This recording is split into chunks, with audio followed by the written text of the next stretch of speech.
आप लोग मेरे से पूछ सकते हैं। मैं आप लोगों के साथ स्क्रीन शेयर कर देती हूँ firstly. Okay, so no question.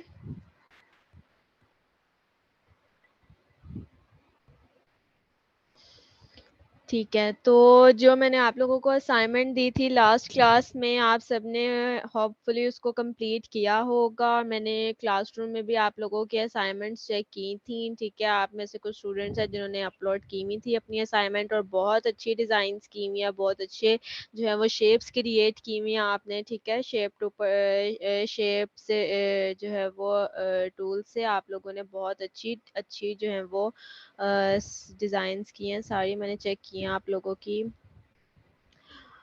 आप में से कोई ऐसा स्टूडेंट जिसने असाइनमेंट अपलोड नहीं की?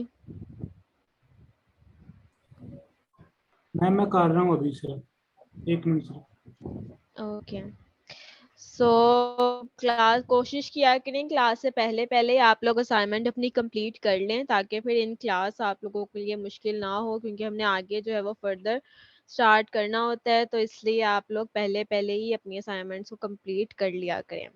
सो ओके, हम थोड़ी सी असाइनमेंट चेक भी कर लेते हैं। यहाँ पर फर्स्ट असाइनमेंट जो कि अपलोड किया है वो साइम ने की है, आप लोग देख सकते हैं अपनी स्क्रीन के ऊपर। ठीक है, लाइक यहाँ पर आप देखें, इन्होंने क्लाउड बनाया है और नीचे रेन्स बनाई है, और उसमें ग्रेडियंट मार्क भी ऐड किया है। Very good work Saim. और नेक्स्ट यहाँ पर अगर हम देखें, साइम आपको मेरी आवाज़ आ रही है? जी मैम। ओके साइम, आप अपनी असाइनमेंट जरा एक्सप्लेन करेंगे? मैम जो ये वाली है, ये एक ट्यूटोरियल आया था यूट्यूब पे, तो उससे देख के जरा फॉलो किया था। ब्लेंड ओके, टूल सो को इसमें यूज करके। आपने कौन कौन सा टूल यूज़ किया? ब्लेंड टूल में ओके गुड। उससे और सर्कल ये शेप बिल्डर ठीक है, सीख। ठीक, ये भी आपने ड्रॉ किया, ये हमने उस दिन क्लास में सीखा था। Very good. और यहाँ पे रिफ्लेक्शन ऐड किया इसमें। जी मैम। गुड। ठीक है, ये भी शेप बिल्डर टूल से ड्रॉ किया। जी मैम, ये शेप बिल्डर टूल से। Okay good, very good work Saim. आपका सब पूरा वर्क ही बहुत अच्छा है। लाइक ग्रेडियंट्स का जो आपने यूज़ किया वो भी बहुत अच्छी तरह से यूज़ किया है।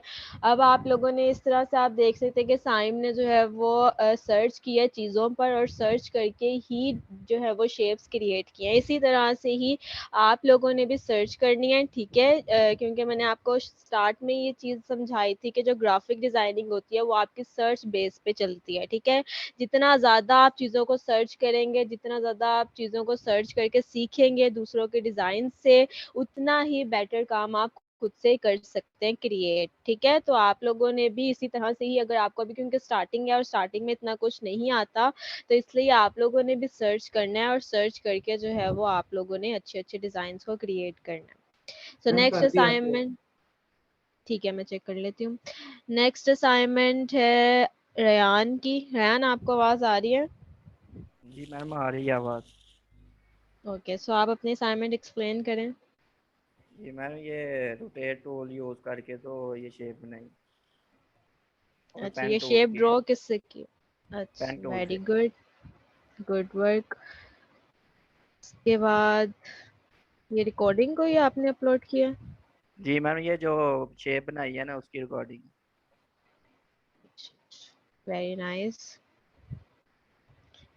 इसके बाद वॉच बनाई है। वेरी गुड वर्क यान, आपने बहुत अच्छी तरह से अलाइन वॉच बनाई है। आप सब भी देख सकते हैं जो हमने उस दिन वॉच यहाँ पर बनाई थी, और मैंने बताया था कि आगे इसको कंप्लीट आप लोगों ने खुद से करना है। तो आप देख सकते हैं रेयान ने इसको बिल्कुल कंप्लीट किया है, और यहाँ पर उसके स्टेप्स बनाए हैं, और इस तरह से जो है वो वॉच को रिस्ट वॉच को क्रिएट किया है। तो good work Rayan, very good. और यहाँ पे रिफ्लेक्शन ऐड किया है। जी मैम, ये रिफ्लेक्ट टूल यूज़ करके। Okay good. और ये कौन सा टूल यूज़ किया आपने?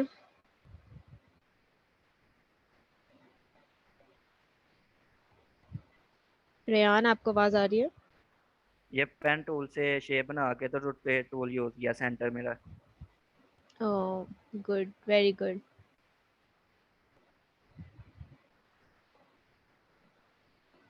ओके, ये भी same as shape builder tool use किया इसमें। जी मैम, ये जो चेन है इसमें शेप बिल्डर यूज किया है और दूसरी वाली शेप में की। Okay, good. इसके बाद ये फ्लैग खुद से ड्रॉ किया आपने। ये जो पेन टूल से किया और ये जो स्टार है ये शेप बिल्डर टूल से बनाया। अच्छा, गुड, वेरी गुड। और ये फ्लावर। ये भी पेन टूल से बनाए हैं और ये रोटेट टूल से शेप से ड्रॉ की। गुड। सो गुड वर्क यान, आपकी भी सारी असाइनमेंट बहुत अच्छी हैं। ग्रेडियंट्स का भी यूज सही से किया, शेप्स भी आपने बहुत अच्छी खुद से ड्रॉ की हैं, वेरी गुड। इसके बाद है मास के असाइनमेंट। मास, आपको आवाज आ रही है? मास क्लास में है? जी मैम आ रहे हैं। जी माज, आप बताएं। जी जी माज, आप स्क्रीनशॉट क्यों लेते हैं उसका? आप फाइल जेपीजी में क्यों नहीं सेव करते, जेपैग या पीएनजी में? मैम, उसमें पता नहीं चलता कि ये खुद से बनाई या डाउनलोड किए। नहीं नहीं, हमें पता चल जाएगा, आप टेंशन है नहीं। आप जेपैग में ही उसको सेव किया करें फाइल को, और जेपैग में आप जो है वो कर लिया करें, ठीक है? ठीक है मैम। ओके, सो देख सकते हैं माज ने भी यहाँ पर एक वॉच बनाई है और वॉच के पीछे ड्रॉप शेडो भी ऐड किया है। वेरी गुड माज, यहाँ आपने अपने उससे इसको ऐड किया है और यहाँ पर साइड पे डायल भी बनाया है। Very good, good effort, good work. Okay, और ये शेप्स आपने किससे ड्रॉ की हैं? सारी पेन टूल से? ये पेन टूल से बनाई है जी मैम। Okay, good. ओके, और ये रिफ्लेक्शन ऐड किया। वेरी गुड वर्क जी माज, आपने भी बहुत अच्छी तरह से अपने असाइनमेंट्स को कंप्लीट किया है, वेरी गुड। ठीक है। Okay, so next assignment Bilal ने अपलोड किया है। बिलाल, आपको आवाज आ रही है? यस मैम, आ रही है आवाज़। जी बिलाल, आप बताएं। मैम ये शेप बिल्डर टूल से बनाया है क्लाउड, और पेन टूल से बनाई है नीचे जो इसके कतरे हैं बारिश के drops. Okay, very good. Next यहाँ पर ये रिफ्लेक्शन ऐड की है इसमें, और ये डाउनलोड किया था फ़ॉन्ट नेट से। अच्छा, ये फॉन्ट आपने खुद डाउनलोड किया है। वेरी गुड फॉन्ट, और वेरी गुड आपने जो नीचे रिफ्लेक्शन ऐड किया वो भी बहुत अच्छी तरह से ऐड किया। लाइक लग रहा है कि नीचे से फेडेड रिफ्लेक्शन है। Very good. Okay, and this? Ma'am ये रोटेट टूल से बनाकर ग्रेडियंट ऐड करके तो उसको रोटेट किया सेंटर में 30 डिग्री पे। Okay, very good, good work. और ग्रेडियंट भी आप लोग देख सकते हैं कि कितनी अच्छी तरह से यूज किया गया है इसके अंदर, और जो भी मतलब रोटेशन आ रही है और बिल्कुल एक एंगल पर आ रही है, ठीक है? तो एंगल्स के साथ अगर आपको एंगल्स का पता चल जाएगा तो आप इजीली इसी तरह से शेप्स को ड्रॉ कर सकते हैं। Good work Bilal. और लास्ट पे आपने वॉच डिजाइन किया है, वेरी गुड। बिल्कुल अलाइन है, और सारी जो डॉट्स हैं और इसके अंदर जो आपने शेप्स यूज़ किए हैं वो भी बिल्कुल अलाइन यूज़ किए हैं, और बहुत अच्छी वॉच क्रिएट किया आपने, वेरी गुड। ओके क्लास, सो अब तक तो आई थिंक कि आप लोगों को आपके असाइनमेंट्स देख के मुझे इतना तो अंदाज़ा हो गया है कि आप लोगों को काफ़ी सारी चीज़ों का पता चल गया है, ख़ास तौर पे अलाइनमेंट्स का और कलर्स का, जो कि मेन चीज़ होती है हमारी डिज़ाइनिंग में। आप लोगों में से बहुत सारे स्टूडेंट्स ऐसे हैं जिनको आप आकर जो है वो शेप्स क्रिएट करके पेन टूल से और डिफरेंट टूल से इतना समझ आ गया है कि किस तरह से शेप्स को ड्रॉ किया जाता है, उनकी अलाइनमेंट्स कैसे सेट की जाती हैं और उनको हम किस तरह से अरेंज करते हैं। तो वेरी गुड, और इस प्रैक्टिस को आपने इसी तरह से ही कंटिन्यू रखना है, ठीक है? और ये नहीं कि क्लासेस खत्म होने के बाद आप लोग इसको छोड़ दें और इसको प्रैक्टिस ना करें। जितना ज़्यादा प्रैक्टिस करेंगे उतना ही आप लोग इस तरह से जो है वो नीटली काम कर सकते हैं, ठीक है? तो इसको ज़्यादा से ज़्यादा प्रैक्टिस करें, आप लोग हर टूल के साथ प्रैक्टिस करें। जितने टूल्स अभी तक आप लोगों ने सीख लिए हुए हैं उन सबको प्रैक्टिस करें, उनसे डिफरेंट शेप्स बनाना सीखें कि किस तरह से आप और ज़्यादा क्रिएशंस कर सकते हैं, ठीक है। तो और मज़ीद इसको यूज़ करें और जो भी चीज़ क्रिएट करें कोशिश करेंगे अगर इवन के कोर्स के बाद भी अगर आप लोग कोई चीज़ ऐसी है जो आप लोग खुद से ड्रॉ करते हैं तो आप लोग क्लासरूम में यहीं पर आकर उसको अपलोड कीजिएगा ताकि जो बाकी स्टूडेंट्स हैं वो भी उसको देखें और उनको भी उससे जो है वो कुछ सीखने के लिए मिले, ठीक है। तो आप लोगों ने बाद में भी अपनी ये प्रैक्टिस इसी तरह से कंटिन्यू रखनी है और इंशाल्लाह हम भी आगे आपको इन फ्यूचर और ज़्यादा अप्रोच करेंगे चीज़ों के लिए और ताकि आप लोग और अच्छी तरह से अपने स्किल्स जो हैं वो दिखा सकें। ओके सो आज की जो हमारी मेन क्लास है स्टूडेंट्स वो तो है हमारी लोगो मेकिंग पर, ठीक है। हम लोगों ने आज सीखने की किस तरह से आप जो है वो एक लोगो क्रिएट कर सकते हैं और जब लोगो मेकिंग करते हैं तो कौन सी ऐसी चीज़ें हैं जो कि आपको अपने माइंड में रखनी पड़ती हैं, ठीक है। वो हम तो इसकी थ्योरी में आपको थोड़ी सी बता देती हूँ पहले, ठीक है, वो डिस्कस करते हैं और आज जो हमने मेन चीज़ें सीखनी है वो फिर हम उसको बाद में जो है वो सीखेंगे क्योंकि आपको पता है कि लोगो मेकिंग पर जो मेन काम होता है वो हमारा टेक्स्ट का होता है। तो मैं चाहती हूँ कि आज की पूरी क्लास आप लोगों को मैं टेक्स्ट के बारे में बताऊँ, इवन के नॉट इंग्लिश टेक्स्ट, मैं चाहती हूँ कि आप लोगों को उर्दू टेक्स्ट का भी पता लगे, उर्दू टाइपोग्राफी किस तरह से की जाती है इलिस्ट्रेटर के अंदर, क्योंकि काफ़ी सारे स्टूडेंट्स को बाद में मसला आता है उर्दू टाइप करने में, ठीक है। इंग्लिश तो आप लोग टाइप इजीली कर सकते हैं लेकिन उर्दू टाइप क्योंकि काफ़ी सारे क्लाइंट्स आपको जो है वो पाकिस्तान से भी मिल जाते हैं और जो आपको वो बोलते हैं कि उनको उर्दू में पोस्ट चाहिए या उर्दू में ब्रोशर डिज़ाइन चाहिए या उर्दू में विजिटिंग कार्ड चाहिए या इस तरह से कोई भी डिज़ाइनिंग सोशल मीडिया से रिलेटेड या प्रिंट मीडिया से रिलेटेड वो उनको उर्दू में चाहिए होती है, ठीक है। तो आप लोगों को उर्दू भी टाइप करनी आनी चाहिए, तो वो भी आज मैं आपको बताऊंगी किस तरह से आप उर्दू टाइपोग्राफी कर सकते हैं। लेकिन उससे पहले आज हम थोड़ा सा लोगों के बारे में डिस्कस करते हैं।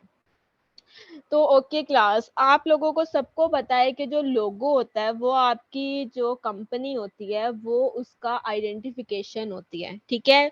जो भी आप लोगो ले लें, आप डिफरेंट प्लेसेस पर जाएंगे, आप वहां जाकर जब उनका लोगो देखेंगे तो आपको पता चलेगा कि ये कंपनी किस चीज़ की कंपनी है, ठीक है। मतलब एक सिंपल सा साइन होता है, एक सिंपल सा मैस्कोट होता है, एक सिंपल सा जो है वो आपके पास लोगो होता है जो कि पूरी कंपनी को आइडेंटिफाई कर रहा होता है। तो किस तरह से फर्स्ट चीज आती है उसमें ब्रांड। ब्रांड क्या होता है? ब्रांड होती है किसी भी कंपनी की टैग लाइन, ठीक है। जैसे कि आप लोगों को पता है कि यूफोन की कंपनी है, तो आप सबको पता होगा कि यूफोन जो होती है वो किसकी कंपनी है, वो एक सिम की कंपनी है, ठीक है। और इसकी टैग लाइन होती है कि तुम ही तो हो। हर चीज की, हर लोगों के नीचे कोई ना कोई उसकी टैग लाइन जरूर दी होती है, ठीक है। जैसे कि आप देखते हैं कि कमर्शियल्स आती हैं, सर्फ एक्सल को ले लें आप, ठीक है। सर्फ एक्सल की भी टैग लाइन उन्होंने दी हुई होती है कि दाग तो अच्छे होते हैं, लाइक ऐसे।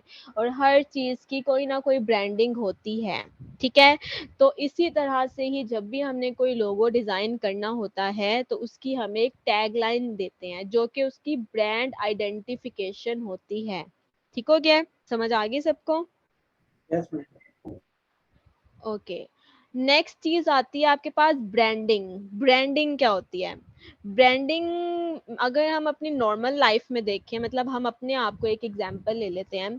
एग्जांपल लाइक हम अगर हैं तो हमारी भी अपनी एक ब्रांडिंग होती है, क्योंकि हम में से कोई कुछ ऐसे लोग होंगे जिनको जो है वो लाइट कलर्स पसंद होंगे, कुछ ऐसे लोग होते हैं जिनको डार्क कलर्स पसंद होते हैं, कुछ ऐसे लोग होते हैं जिनको स्वीट फ्रेग्रेंसेस पसंद होते हैं, ठीक है, लाइट खुशबू पसंद होती है लाइक परफ्यूम्स की, और कुछ होते हैं जिनको जो है वो स्ट्रॉन्ग अच्छी लगती हैं। तो इसी तरह से ही हमारी ये अपनी ब्रांडिंग है कि हम कपड़े किस तरह से पहनना पसंद करते हैं, किस टाइप के कपड़े पहनना पसंद करते हैं, कहाँ जाना पसंद करते हैं, किससे बात करना पसंद करते हैं, ठीक है। तो ये हम अपनी एक ब्रांडिंग बना लेते हैं। इसी तरह से ही हर कंपनी की अपनी एक ब्रांडिंग होती है, ठीक है, जिससे वो क्या होती है, जानी जाती है, उसका मैच मेकिंग होता है वो। तो इसी तरह से जैसे कि एक कंपनी है, तो कंपनी अगर आप ले लें, कोई फूड की कंपनी है, ठीक है, रेस्टोरेंट है, तो उसकी अपनी ब्रांडिंग है। ब्रांडिंग के लिहाज से मतलब कि वो क्या चीज़ लोगों को प्रोवाइड कर रहे हैं, मतलब फास्ट फूड दे रहे हैं या कोई पाकिस्तानी फूड दे रहे हैं या चाइनीज फूड दे रहे हैं, या मतलब क्या चीज़ वो लोगों को प्रेफर कर रहे हैं, क्या चीज उनको प्रोवाइड कर रहे हैं, ठीक है। तो ये होती है उनकी ब्रांडिंग, कि उन्होंने अपनी ब्रांडिंग किस लिहाज से सेट की हुई है। क्लियर है सबको? Yes, ma'am. ओके, सो अब आ जाती है आपकी क्लाइंट्स की रिक्वायरमेंट, ठीक है। जब भी हमने कंपनी हम जाते हैं बाहर, ठीक है, हम लोगों से मिलते हैं, जैसे कि हमारा कोई क्लाइंट आपको मिलता है, तो क्या ऐसी चीज है आपका क्लाइंट आपको बोलेगा कि उसने आपसे एक लोगो बनवाना है, ठीक है। वो आपको कहेगा कि उसकी कंपनी है, उसने अपनी कंपनी का लोगो बनवाना है। अब आप ये तो नहीं करेंगे ना कि उसने बस आपको कह दिया कि उसने एक लोगो बनाना है और आपने काम शुरू कर दिया, जबकि आपको कुछ पता ही नहीं है कि मतलब उस की क्राइटेरिया क्या है, उसकी कंपनी का नेम क्या है, मतलब क्या सारी चीजें हैं। तो जो मेन चीजें होती हैं जो कि आपने अपनी क्लाइंट से रिक्वायर करनी है, जो उनसे पूछनी है, उसमें जो फर्स्ट चीज आती है वो आती है उनका कंपनी का नेम, ठीक है। मतलब आप उनसे पूछेंगे कि आपकी कंपनी का क्या नेम है, वो आपको बताएंगे कि लाइक उनकी कंपनी का ये नेम है, आपने नोट कर लेना है। उसके बाद आप उनसे पूछेंगे कि आपकी इंडस्ट्री किससे रिलेटेड है, ठीक है। मतलब आप उनको बोलेंगे कि आपकी जो इंडस्ट्री है वो किसी जो है वो फास्ट फूड इंडस्ट्री है, या आप कोई चीज़ जैसे कि क्लोथिंग इंडस्ट्री है, आप क्लॉथ डिज़ाइन करते हैं, या मतलब डिफरेंट होते हैं, फर्नीचर इंडस्ट्री है, मतलब क्या चीज़ आप जो है वो करते हैं। तो आप उनसे उनकी इंडस्ट्री का सारा प्रोसेस पूछेंगे। उसके बाद आप उनसे पूछेंगे थर्ड चीज कि आपकी टारगेट ऑडियंस कौन सी है। मतलब अगर आप देखें तो कुछ ऐसी होती हैं, मतलब एजुकेशनल साइड से ले लें, ठीक है, नर्सरी स्कूल्स होते हैं, उनकी टारगेट ऑडियंस कौन सी होती है, उन बच्चे होते हैं। मतलब उन्होंने बच्चों को अपनी तरफ अट्रैक्ट करना होता है, मतलब पेरेंट्स को इस तरह से कन्विंस करना होता है कि वो उनके नर्सरी स्कूल्स में अपने बच्चों को भेजें और वहाँ पे उनका एडमिशन करवाएं।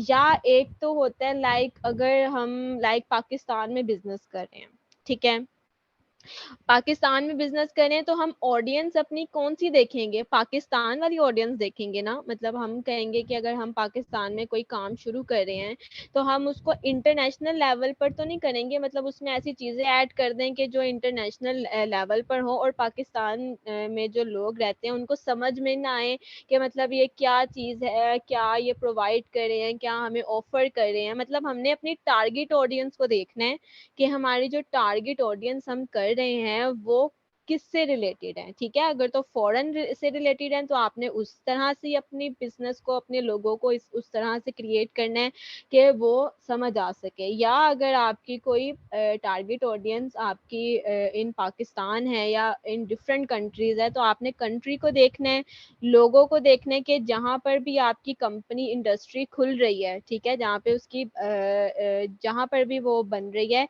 वहां पर लोग जो है वो पढ़े लिखे लोग हैं या अनपढ़ लोग हैं। क्या विलेज में कोई इंडस्ट्री खुल रही है, ठीक है, अगर विलेज में खुल रही है तो उसके हिसाब से हम अपना सारा कुछ डिजाइन करेंगे कि मतलब ऐसा हम अपनी ऑडियंस के लोगों को ऐसा प्रोवाइड करें चीज कि वो उनको समझ में आए, ठीक है। तो मेन चीज आपकी होती है कि टारगेट ऑडियंस का आपने उसको देखना होता है।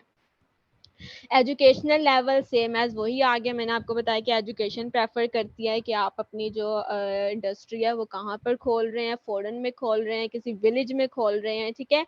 मतलब आपका कहाँ पर आपकी इंडस्ट्री जो है, आपकी कंपनी रिलेट कर रही है।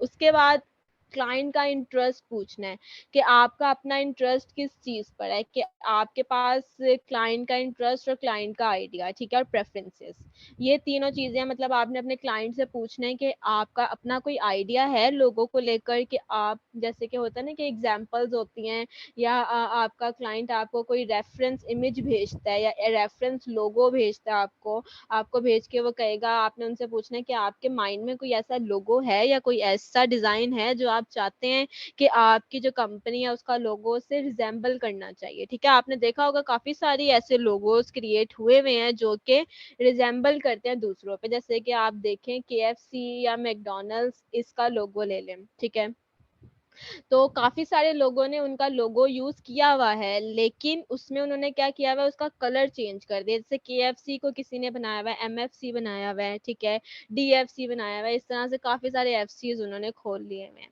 तो ये होता है, मतलब आप अपने क्लाइंट से पूछें कि आपका भी कोई ऐसा इंटरेस्ट है इसमें कि आप अपना जो लोगो बनवा रहे हैं हमसे, वो जो है वो किसी से रिजेंबल करना चाहिए। ये चीज आपने उनसे पूछ लेनी है। उसके बाद उनसे पूछना है आपने कि आपका टाइम फ्रेम क्या है, मतलब आपको कितने टाइम के अंदर अंदर लोगो चाहिए अपना। ज्यादा से ज्यादा 3 दिन का टाइम होता है, ठीक है। अगर तो आप एक अच्छे डिजाइनर हैं तो आप एक दिन में भी प्रोवाइड कर सकते हैं लोगो, लेकिन आपने अपने क्लाइंट से भी पूछ लेना है कि आपका अपना कितना जो है वो टाइम फ्रेम है कि आपको उस टाइम के अंदर अंदर आपका लोगो चाहिए। उसके बाद जो लास्ट चीज आती है वो आती है आपके पास वेरिएशंस और ऑप्शंस। हर लोगो, जो भी लोगो हम डिजाइन करते हैं उसकी हम डिफरेंट वेरिएशंस बनाते हैं, ठीक है। मतलब एक ही लोगो बना के क्लाइंट को सेंड नहीं करना आपने। इट्स नॉट अ गुड जो है वो आपका उसके उनके ऊपर वो जाएगा कि आपने एक ही लोगो की वेरिएशन बनाई और आपने उनको भेज दी। आपने एटलीस्ट 3 वेरिएशंस बनानी है एक लोगो की, या क्लाइंट से पूछ लें कि आपको कितनी वेरिएशन चाहिए, हम तो आपको 3 वेरिएशंस प्रोवाइड कर सकते हैं, ठीक है। आगे आपका क्लाइंट आपको अगर कहता है कि उसको सिर्फ एक ही वेरिएशन चाहिए तो वेल एंड गुड, कि इसमें कोई बुरी बात नहीं, आप एक ही वेरिएशन बना दें। अगर तो आपको कहता है कि ठीक है आप 3 वेरिएशंस बना दें या 4 वेरिएशंस बना दें, तो फिर उसके हिसाब से हम उनसे क्या करते हैं, चार्ज करते हैं। क्लियर है सबको यहाँ तक? Any question? Any question class? No ma'am. Okay, so ये थी आपकी क्या, क्लाइंट की रिक्वायरमेंट्स, कि आपके क्लाइंट की जो है वो रिक्वायरमेंट्स क्या होंगी और आपने उनको कितना जो है वो उनके रिक्वायरमेंट्स के अकॉर्डिंग फुलफिल करना है, ठीक है। इसके बाद आ जाते हैं हम गुड लोगों पर। गुड लोगो क्या होता है? गुड लोगो, हमेशा जब भी हम लोगो बनाते हैं तो हमने अपने चीज में अपने माइंड में एक चीज रखनी है, ठीक है। क्या? कि आपका जो लोगो है वो फर्स्ट होना चाहिए सिंपल। मतलब इतना ज्यादा उसको फैंसी नहीं बनाना, इतना ज्यादा उसके ऊपर कोई हमने क्रिएशंस नहीं करनी फ्लावर्स की और इस तरह से की चीजों की। जितना ज्यादा सिंपल होगा उतना ज्यादा आपका जो है वो अट्रैक्टिव होगा लोगो। जैसे कि आपने देखा होगा बड़ी बड़ी इंडस्ट्रीज का लोगो, मैकडोनल्ड्स का लोगो देखने सिंपली एम ही लिखा होता है वो, ठीक है। उसमें कोई फ्लावर्स वगैरह ऐड नहीं है, कोई चीजें ऐड नहीं है। लेकिन अगर हम दूर से भी देखते हैं ना कहीं पर कि वो ऊपर एम लिखा हुआ है, तो हम समझ जाते हैं कि यहाँ पे मैकडोनल्ड्स की कोई ब्रांच है, ठीक है। तो ये है सिंपल, कि जितना सिंपल होगा उतना ही उसको जो होगा वो गुड लोगो कहलाएगा, ठीक है।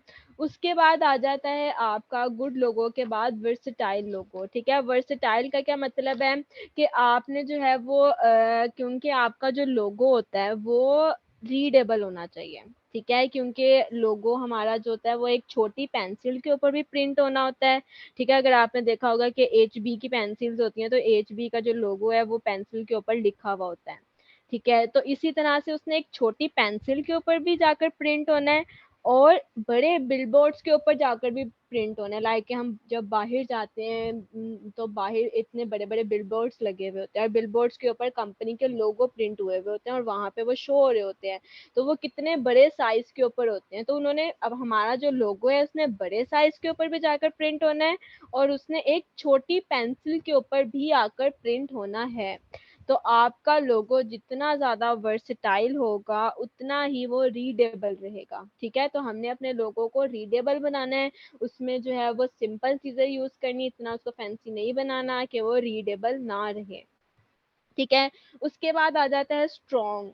स्ट्रॉन्ग मतलब कि जो आपकी कंपनी का लोगो है वो किसी दूसरी कंपनी से मैच नहीं होना चाहिए। एक चीज, जैसे कि अगर मैंने आपको भी एग्जांपल दी KFC की या मैकडोनल्ड्स की, उसका अगर कोई कंपनी लोगो यूज कर रही है, इवन के वो उसका कलर भी चेंज कर दे, लेकिन जो भी अगर हम देखेंगे तो हमें फर्स्ट चीज हमारे माइंड में क्या आएगी कि ये तो मैकडोनल्ड्स की कॉपी निकली हुई है, मतलब ये कोई आर्टिफिशियल ब्रांच है और आप वहां पे जाना पसंद नहीं करेंगे, आप कहेंगे इससे अच्छा हम उधर ही चले जाएं जो कि ओरिजिनल ब्रांच है। तो आपका जो लोगो है वो स्ट्रॉन्ग होना चाहिए, लाइक वो किसी कंपनी से मैच नहीं करना चाहिए, ठीक है, जितना ज्यादा स्ट्रॉन्ग होगा उतना ही वो यूनिक कहलाएगा। उसके बाद आ जाता है मेमोरेबल। मेमोरेबल मतलब कि आपका लोगो जितना ज्यादा सिंपल होगा वो आपकी ऑडियंस के लिए उतना ज्यादा मेमोरेबल रहेगा। जैसे मैंने आपको बताया मैकडॉनल्ड्स का लोगो ले लें, वो जितना सिंपल है उतना ही हमारे लिए मेमोरेबल है। मतलब हमें हमें हिफ्ज हो चुका है वो, हम जहाँ मर्जी देखें हमें अब पता चल जाता है कि लाइक किस चीज का लोगो है, तो वो मेमोरेबल हो गया हमारे लिए। तो हम भी जो चीज़ क्रिएट करेंगे हमने उसको इस तरह से क्रिएट करनी है कि हमारी ऑडियंस के लिए वो मेमोरेबल हो जाए, मतलब उनको वो याद हो जाए कि ये हमारी कंपनी का लोगो है। ठीक है, उसके बाद आ जाती है आपका रिलेटेबल। मतलब कि कंपनी जो होती है आपकी एक कंपनी है, ठीक है, और उस कंपनी की आगे सब ब्रांचेस होती हैं। मतलब कि अगर कोई भी आप वर्कशॉप ले लें किसी भी कार की, ठीक है, कार की कोई वर्कशॉप है, उसने अपनी आगे सब ब्रांचेस खोली हुई है। मतलब जो कार में जो चीज़ें यूज़ होती हैं, जैसे टायर्स यूज़ होते हैं, मैकेनिकल और डिफरेंट टूल्स यूज़ होते हैं, उसने उन टूल्स की और उन टायर्स की अलग से ब्रांच खोल ली है अपने से मिलती जुलती। तो अब ये तो नहीं हम करेंगे ना कि जो जो कार कंपनी है उसका जो लोगो है, जो उसकी सब ब्रांचेस हैं उनका हम अलग अलग लोगो बनाएं, ऐसा बिल्कुल भी नहीं होगा। हमें उसमें थोड़ी सी रिजेम्बलेंस देनी पड़ती है, उसको थोड़ा सा रिलेट करना पड़ता है बाकी लोगों के साथ। तो आपने अपने क्लाइंट से ये चीज़ भी पूछनी है कि जो आप कंपनी का लोगो है ये आपकी सब ब्रांच कंपनी का लोगो है। मतलब अगर इससे पहले कोई लोगो है तो वो सेंड कर दे, तो उससे मिलता जुलता हम उसकी जो सब ब्रांच का लोगो होता है उसमें चीजें ऐड ऑन कर देते हैं, ताकि वो ऐसा ही लगे कि ये इसी कंपनी की आगे से सब ब्रांच कंपनी है। ठीक है, लास्ट चीज आती है आपके पास यूनिक। यूनिक का तो आप सबको पता है कि आपका जैसे मैंने पहले बताया कि लोगो आपका यूनिक होना चाहिए, किसी दूसरी कंपनी से मिलता जुलता नहीं होना चाहिए। ठीक है, या उसके ऊपर कोई कॉपीराइट का इशू ना आना चाहिए। मतलब होते हैं कुछ जो लोगो, क्योंकि मेन जो होती है वो आइडेंटिफिकेशन होती है कंपनी की, तो हर कंपनी क्या करती है कि वो अपना लोगो जो होता है वो रजिस्टर्ड करवा लेती है। ठीक है, जब वो रजिस्टर्ड हो जाता है लोगो और वो आगे हम उनका लोगो यूज कर लेते हैं तो हम पर कॉपीराइट का इशू आ जाता है। ठीक है, मतलब हमारा क्लाइंट आके हमें पकड़ लेगा कि आपने उस कंपनी से मिलता जो है वो सेम टू सेम एज वैसा लोगो बना दिया, तो वो हम पर कॉपीराइट का इशू हो गया है। ठीक है, तो हमने अपने लोगो को यूनिक रखना है कि वो किसी कंपनी से मिले ना, या उसका कलर कलर चेंज कर दें या तो, या उसका थोड़ा डिजाइन चेंज कर दें अगर तो आपने मिलता जुलता बनाना भी है तो। ठीक है, लेकिन सेम एज हम वो यूज नहीं कर सकते जो कि उन्होंने यूज किया हुआ है, हम पर उससे वो कॉपीराइट का इशू कर देंगे। ठीक है, समझ आ गई सबको इन पॉइंट्स की? Yes ma'am. ओके, उसके बाद आ जाता है लोगो डिज़ाइन। मैंने आपको जैसे अभी पहले ही बताया है कि लोगो डिज़ाइन जो होती हैं वो जो होती है वो कंपनी की क्या होती है, आइडेंटिफिकेशन होती है। जैसे हम भी हैं तो हमारी अपनी आइडेंटिफिकेशन क्या होती है, हमारे सिग्नेचर। हम कहीं पर भी साइन करते हैं तो वो हमारी अपनी आइडेंटिफिकेशन होती है, हम अपने सिग्नेचर से जाने जाते हैं। ठीक है, उसी तरह से ही कंपनी की जो आइडेंटिफिकेशन होती है वो उनका लोगो होता है, मतलब उन्होंने अपने लोगो के थ्रू जाना जाना होता है। ठीक है, जैसे कि डिफरेंट आईफोन के ले लें, कोका कोला के ले लें, एमसी के ले लें, डिफरेंट जो है वो लोगो आपके आते हैं। अच्छा, उसके बाद जो मेन चीज़ है जो कि हमें करनी पड़ती है लोगो स्टार्ट करने से पहले, वो होती है ब्रेनस्टॉर्मिंग। मतलब ब्रेनस्टॉर्मिंग से मुराद क्या है कि आपने सबसे पहले प्लान करना होता है। क्लाइंट ने आपको सारी इंफॉर्मेशन दे दी, आपने सारी इंफॉर्मेशन नोट डाउन कर ली। ठीक है, नोट डाउन करके आपने जो है वो अब अपनी ब्रेनस्टॉर्मिंग करनी है। मतलब आपने जब सारी डिटेल्स पढ़ ली, आपने देखना है कि अब हम लोगों किस तरह से डिजाइन कर सकते हैं। आपने क्या करना है, पेपर वर्क करना है। पेपर वर्क मतलब आपने सबसे पहले कॉपी पेंसिल लेनी है, कॉपी पेंसिल लेकर आपने सारा ड्रॉ करना है लोगों। ठीक है, सबसे पहले फ्रेश थॉट्स अपने माइंड में लेकर आने हैं। अगर तो आपको कोई चीजें समझ में नहीं आ रही क्योंकि अभी आपका स्टार्ट है, तो आपने क्या करना है, नेट पर जाना है, गूगल पर जाना है। ठीक है, गूगल पर जाकर आपने जैसे कि आप यहाँ पर अगर सर्च करते हैं, ठीक है, हमने लेट्स सपोज कोई भी जो है वो बनाना है फूड लोगो। ठीक है, फूड लोगो डिजाइन। तो यहाँ पे आपने सर्च करना है, सर्च करके आपके पास डिफरेंट फूड से रिलेटेड लोगो आ जाएंगे। यहाँ पर आप देखें डिफरेंट लोगो हैं। आपने सेम ये नहीं उठा लेना कि आपने कहा कि ये लोगो हमें अच्छा लग रहा है हम ये यूज कर लेते हैं, नहीं। आपने यहाँ से आइडियाज लेने हैं कि किस तरह से दूसरे लोगों ने जो है वो क्रिएशन की हुई है, ठीक है। जैसे आप यहाँ पर देखें, यहाँ पर डिफरेंट लोगोज हैं, यहाँ पर जो कंपनीज जो है कंपनीज ने क्रिएट किए हैं। आपने यहाँ से जो है वो देखें इस तरह से एग्जाम्पल से अपनी जो है वो चीजें पिक आउट की, उसको नोट कर लिया अपने पास के हम इस तरह से कर सकते हैं, इस तरह से कर सकते हैं, इस टेक्स्ट के साथ इस तरह से प्ले कर सकते हैं, ठीक है। जब आपने एक ब्रेनस्टॉर्मिंग कर ली अपनी, देन आपने लोगों के ऊपर काम करना स्टार्ट करना है। उससे पहले आपने काम स्टार्ट नहीं करना, ठीक है। क्लियर है सबको? Yes ma'am. Okay. Brand identity का भी मैंने आप लोगों को बता दिया है, ठीक है।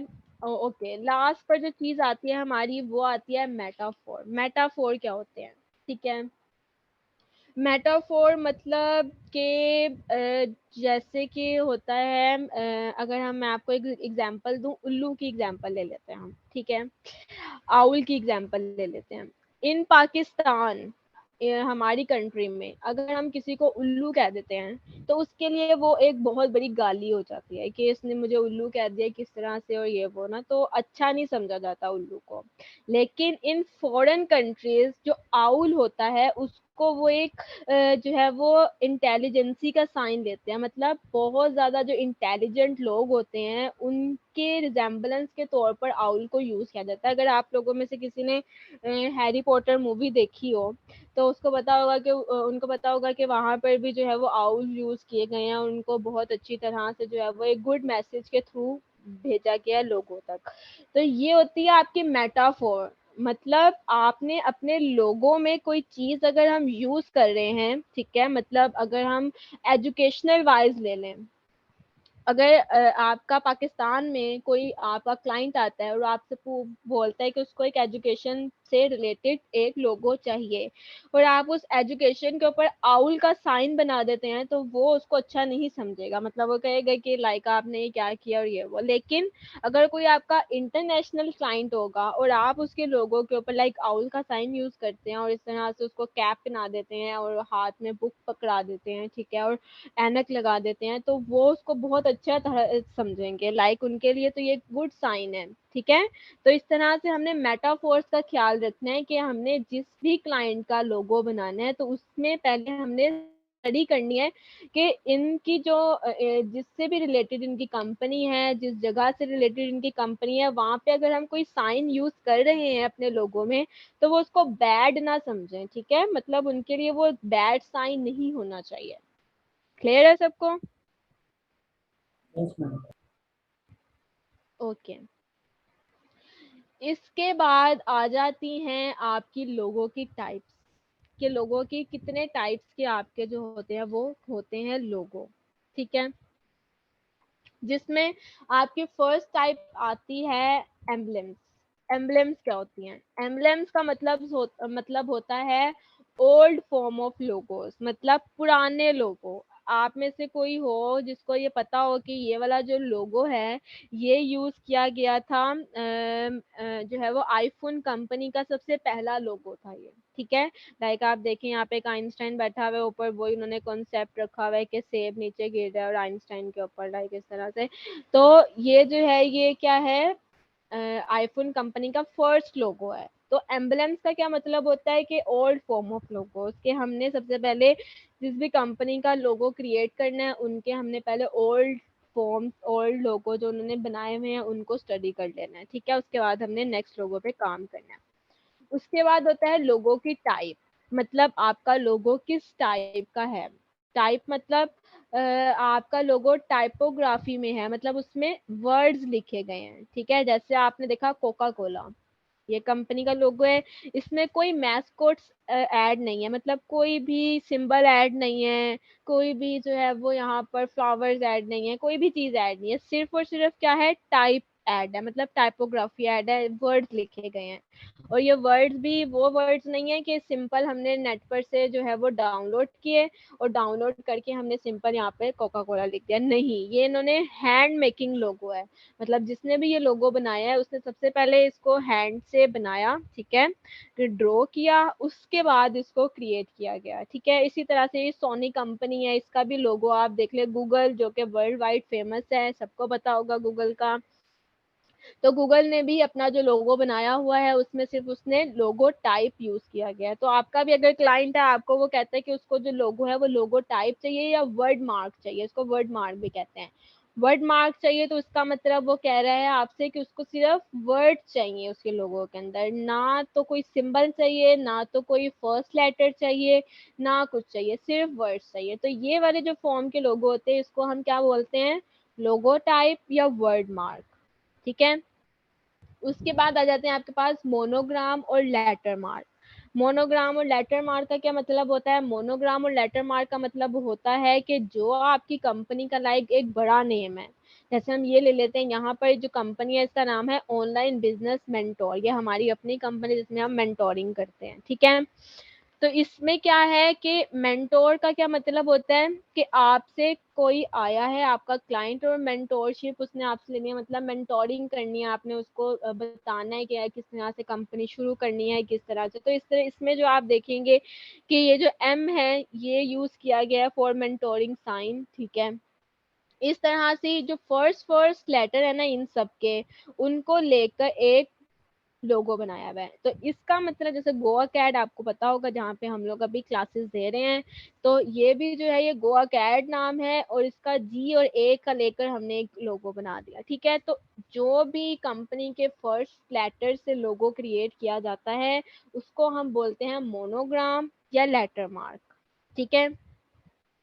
उसके बाद आ जाता है ब्रांड मार्क। ब्रांड मार्क क्या होता है, कोई आइकन या पिक्चर, जैसे आप सबको पता होगा कि आईफोन का कंपनी का लोगो है, ठीक है, और आईफोन ने अपने लोगो में जो है वो एप्पल यूज किया हुआ है, ये वाला। अब अगर आईफोन वाले नीचे आईफोन नहीं भी लिखते ना, यहाँ पर नहीं भी लिखेंगे, सिर्फ ये एप्पल यूज कर देंगे कहीं पर भी, तो इस एप्पल से ही हमें समझ आ जाएगी कि ये जो है ये किस चीज का लोगो है, ये आईफोन का लोगो है, ठीक है। मतलब अगर इसके फोन के पीछे भी सिर्फ ये एप्पल ही बना हुआ होता, नीचे लिखा हुआ तो नहीं होता ना आईफोन, तो सिर्फ एप्पल से ही पता चल जाता है कि ये फोन जो है ये एप्पल का, आईफोन कंपनी का जो है ये फोन है, ठीक है। तो इसी तरह से ही आपका जो आइकन होता है या कोई पिक्चर होती है वो आपकी आइडेंटिफिकेशन होती है कंपनी की। उसके बाद आ जाता है अब्स्ट्रैक्ट लोगो। अब्स्ट्रैक्ट लोगो कौन से लोगो होते हैं, जो कि किसी पिक्चर से रिजेम्बलेंस नहीं करते, जो कि एक वेक्टर फॉर्म के लोगो होते हैं। जैसे कि आपको पता होगा ये ओडी कंपनी है, ठीक है, कार कंपनी है, जैसे इन्होंने 4 रिंग्स यूज की हुई है इसके अंदर। अब ये रिंग्स किसी चीज से रिजेम्बलेंस नहीं करी, कोई पिक्चर नहीं है, कोई कुछ नहीं है, ये सिर्फ एक एब्स्ट्रैक्ट मार्क है जो कि क्रिएट किया गया है, लाइक इलिस्ट्रेटर में इसको डिजाइन किया गया है, जैसे कि आप सबने भी सीखा है इसमें ग्रेडियंट्स यूज करके और इस तरह से उसको क्रिएशन करके और यहाँ पे उन्होंने डिजाइन कर दिया, ठीक है।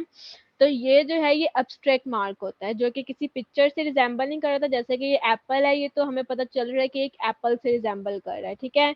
जैसे यहाँ पे अगर हम होम अनबॉक्स देखें तो ये एक shopping cart, online shopping card है, तो यहाँ पे अगर एक कार्ट यूज की हुई है तो ये भी एक पिक्चर से रिजेंबल की हुई है। लेकिन ये वाली जो साइंस होते हैं जो कि किसी चीज से रिजेंबल नहीं करते, सिर्फ एक आइकन या एक जो है वो टाइप होती है जो हम क्रिएट करते हैं, वेक्टर मार्क होता है, ठीक है। तो ये चीज कहलाती है आपकी एब्स्ट्रैक्ट लोगो मार्क।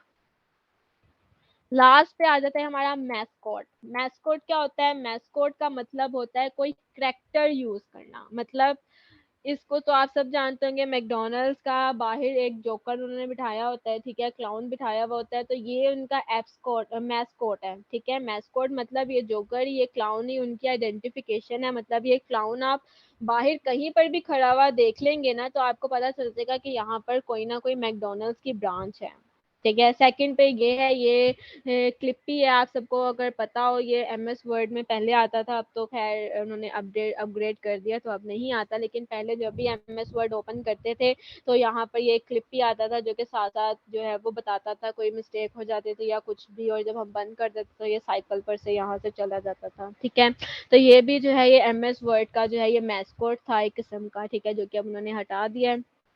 उसके बाद KFC के कर्नल, ये तो आप सबको पता होगा ये KFC है, ठीक है, इन्होंने भी अपने मैस्कोट के तौर पर यहाँ पे कर्नल का जो है वो बनाए हुए हैं। ठीक है, तो ये एक करैक्टर है, तो जब भी हम करैक्टर यूज करते हैं अपने लोगों के अंदर तो उसको हम क्या बोलते हैं, मैस्कोट बोलते हैं। क्लियर है सबको? यस उसके मैम। बाद लास्ट पे होता है कॉम्बिनेशन मार्क। कॉम्बिनेशन मार्क का मतलब होता है कि जो हमने सारी पीछे एग्जांपल्स पढ़ी हैं उन सबको अगर हम एक ही लोगो में डालना चाहते हैं तो वो हम कंबाइन कर देते हैं। लाइक अगर इसमें देखें तो यहाँ पर आपका जो है वो टाइप भी यूज किया गया है, ठीक है, और यहाँ पर आपका उन्होंने जो है वो एब्स्ट्रैक्ट मार्क भी यूज किया गया है, और इस तरह से जो है वो साइंस भी यूज किए गए हैं। तो जब सब चीजें एक चीज में मर्ज हो जाती हैं, मिक्स हो जाती हैं, तो हम उसको कॉम्बिनेशन मार्क बोलते हैं। तो ये थी लोगों की टाइप्स। ठीक है, तो ये यहाँ पर यहाँ तक आप में से किसी का भी कोई क्वेश्चन, और 7 टाइप्स होती हैं लोगों की जो कि हमने अभी पढ़ी है, यहाँ तक कोई भी क्वेश्चन तो आप लोग मेरे से पूछ लें। Any question? No ma'am. Okay, so अब आप लोगों की असाइनमेंट लोग इससे रिलेटेड क्या है वो मैं आपको अभी बता देती हूँ। ठीक है, आप लोगों ने क्या करना है, नेक्स्ट क्लास तक आपने जो है वो सर्च करने हैं लोगो, ठीक है, जिसमें से आपने 10 गुड लोगोज निकालने हैं और 10 बैड लोगोज निकालने हैं। ठीक है, मतलब आपने अब इतना तो आपको समझ आ गई होगी कि गुड लोगो कौन से होते हैं, बैड लोगो कौन से होते हैं।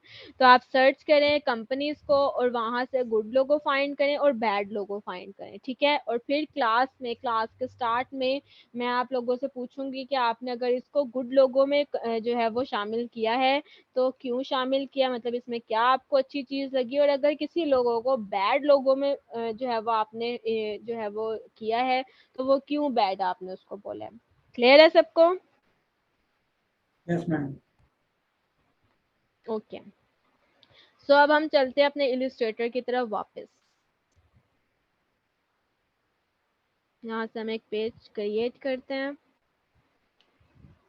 ओके, तो सबसे पहले मैंने आपको बताया था, सॉरी यहाँ पे 2 पेजेस हो गए, इसको हम एक आर्टबोर्ड को डिलीट कर देते हैं। ओके, मैंने आपको बताया था कि सबसे पहले हमने क्या सीखना है, टेक्स्ट सीखना है कि टेक्स्ट किस तरह से, कितने टाइप्स के टेक्स्ट होते हैं, उर्दू टाइपोग्राफी कैसे की जाती है, ठीक है, वो सीखेंगे, और उसके बाद फिर मैं आपको बताऊंगी कि लोगो किस तरह से क्रिएट किए जाते हैं। ओके क्लास, यहाँ तक टेक्स्ट टाइप का तो आप सबको पता है, मैंने आपको स्टार्ट में ही बताया था, टेक्स्ट कहाँ से डाउनलोड किए जाते हैं वो भी आप लोगों को पता है। ठीक है, तो ये चीज़ें मुझे दोबारा से रिवर्स करने की, रिपीट करने की ज़रूरत नहीं है कि ये टेक्स्ट क्या होते हैं, ठीक है, कि किस तरह से आप टाइप करते हैं। ये होता है एक तो सिंपल टेक्स्ट। उसके बाद मैंने आपको बताया था कि आपके पास अगर आपने कोई पैराग्राफ लिखना है, ठीक है, तो पैराग्राफ अगर मैं यहाँ पर एक आपको पता है कि क्योंकि जब भी हम यहाँ पर कोई टेक्स्ट ऐड करते हैं ना तो यहाँ पे एक लोरम इप्सम जो है ये लैंग्वेज है ये आ जाती है। अगर हम इसको गूगल पर भी खोलें, ठीक है, यहाँ पर हम लिखते हैं लोरम इप्सम, ठीक है, तो ये आपके पास उसकी लैंग्वेज आ गई। अब यहाँ से आप देख सकते हैं आपको कितने पैराग्राफ्स चाहिए, आप सेट कर सकते हैं, क्योंकि ये होती है आपकी किस लिए यूज़ होती है, आपकी जो है वो एग्जाम्पल के तौर पर यूज़ होती है। तो हम भी इसको लाइक एक एग्जाम्पल ही ले लेते हैं कि हमने कोई एग्जाम्पल लेनी है तो यहाँ पर एग्जाम्पल ले लें। यहाँ पे हमें पैराग्राफ्स उन्होंने पूछे कितने चाहिए, 5 चाहिए 5 ले लें, 6 चाहिए 6 ले लें, ठीक है, तो यहाँ से आप अपने सेट कर सकते हैं पैराग्राफ। अब यहाँ से मैं ले लेती हूँ लाइक 2 पैराग्राफ्स ले लेती हूँ, ठीक है, और इसको कॉपी कर दिया मैंने। अब पैराग्राफ लिखने का वे मैंने आपको बताया था कि आपने टेक्स्ट टूल लेना है और इसको आगे की तरफ इधर ड्रैग करना है, ठीक है। इतना ड्रैग किया, इसका साइज थोड़ा छोटा कर देते हैं सबसे पहले तो, ठीक है। और यहाँ पे आकर हम कंट्रोल वी करते हैं तो ये आपके पास आ गया क्या, टेक्स्ट आ गया पैराग्राफ में। इसके साथ हम और थोड़ा सा पैराग्राफ ऐड ऑन कर देते हैं, ठीक है, लाइक दिस, कॉपी और पेस्ट।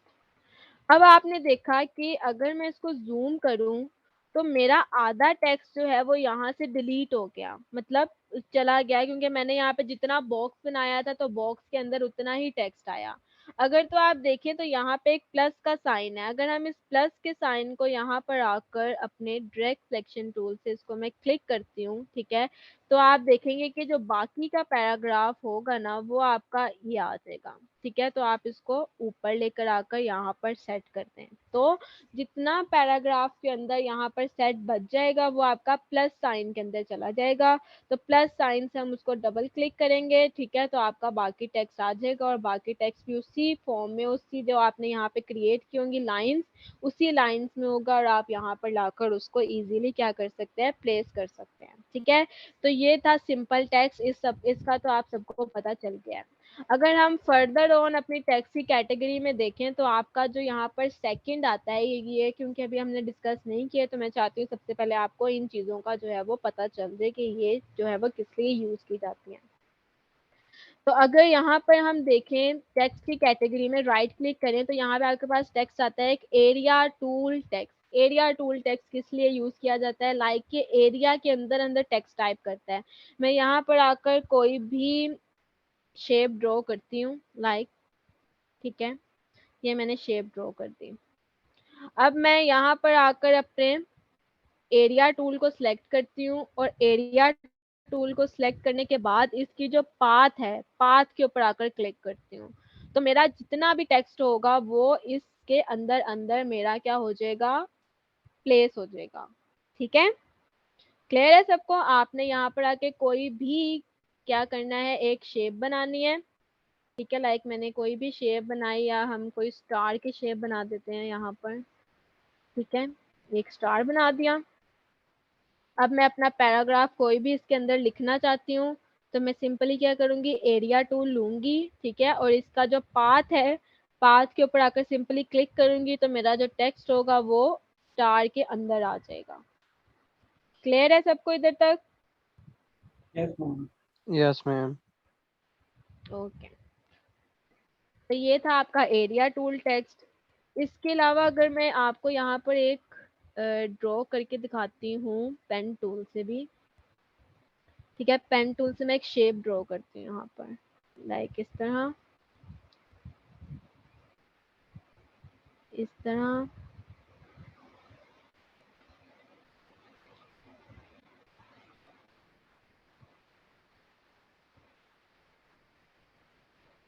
ठीक है।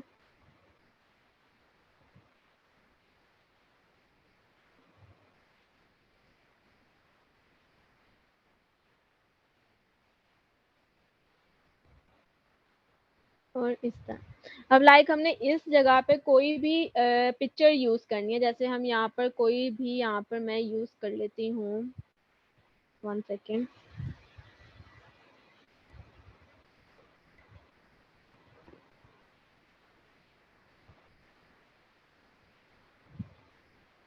ओके, कोई स्टार की पिक्चर यूज कर लेती हूँ, ठीक है, यहाँ पर मैं एक स्टार ड्रॉ करती हूँ और यहाँ पे एक स्टार बना देती हूँ, ठीक है, इसका साइज थोड़ा सा छोटा कर लेते हैं, यहाँ पे हमने एक स्टार ड्रॉ कर दिया। अब मैं चाहती हूँ कि जो मेरा टेक्स्ट है ना वो इस बाउंड्रीज के अंदर अंदर आए, ठीक है, तो मैं सिंपली क्या करूँगी, यहाँ से और थोड़ा सा टेक्स्ट ले लेती हूँ, ठीक है, बैक करते हैं, तो यहाँ 6 की जगह हम ले लेते हैं 20 पैरास ले लेते हैं, ठीक है, और इसको यहाँ से आकर कॉपी करती हूँ मैं, ठीक है, इतना कॉपी, और एरिया टेक्स्ट टूल यहाँ से मैंने लिया और आकर इसका जो पाथ है, ये वाली पाथ, इसके ऊपर आकर सिंपली क्लिक कर दिया। तो आपने देखा कि जो मेरा सारा टेक्स्ट है वो जो मैंने शेप ड्रॉ की हुई थी उसके अंदर अंदर जो है वो उसने प्लेस किया और वहां पे उसने उसको टाइप कर दिया। ठीक है, क्लियर है सबको? जी मैम। तो जब हमने कोई बुक्स जो है वो बनानी होती हैं, या आपका कोई क्लाइंट आए वो आपसे कोई बुक डिज़ाइन मांगे और उसमें वो आपको टेक्स्ट दे कि आपने ये टेक्स्ट लिखना है, तो हमने उसमें टेक्स्ट सिंपली नहीं लिखना होता, हमने थोड़ी सी जो है वो उसमें डिज़ाइनिंग भी ऐड करनी होती है। तो आपको इन चीज़ों का पता होना चाहिए। अगर आपके पास ज़्यादा टेक्स्ट हो, जैसे कि पैराग्राफ्स में आप उसको किसी शेप में देना चाहते हैं, तो आप किस तरह से शेप्स क्रिएट करके और उसको एरिया टेक्स्ट टूल की हेल्प से उसके अंदर प्लेस कर सकते हैं पैराग्राफ्स को। इसके बाद हो जाता है आपका टाइप ऑन पाथ टूल। इसको मैं डिलीट कर देती हूँ। ठीक है, टाइप ऑन पाथ टूल आपका किस लिए यूज होता है? सबसे पहले आकर मैं पेन टूल से यहाँ पे एक शेप बनाती हूँ, इसका फिल ऑफ कर देते हैं और स्ट्रोक ऐड कर देते हैं। ठीक है, यहाँ पर आकर मैंने एक शेप ड्रॉ की।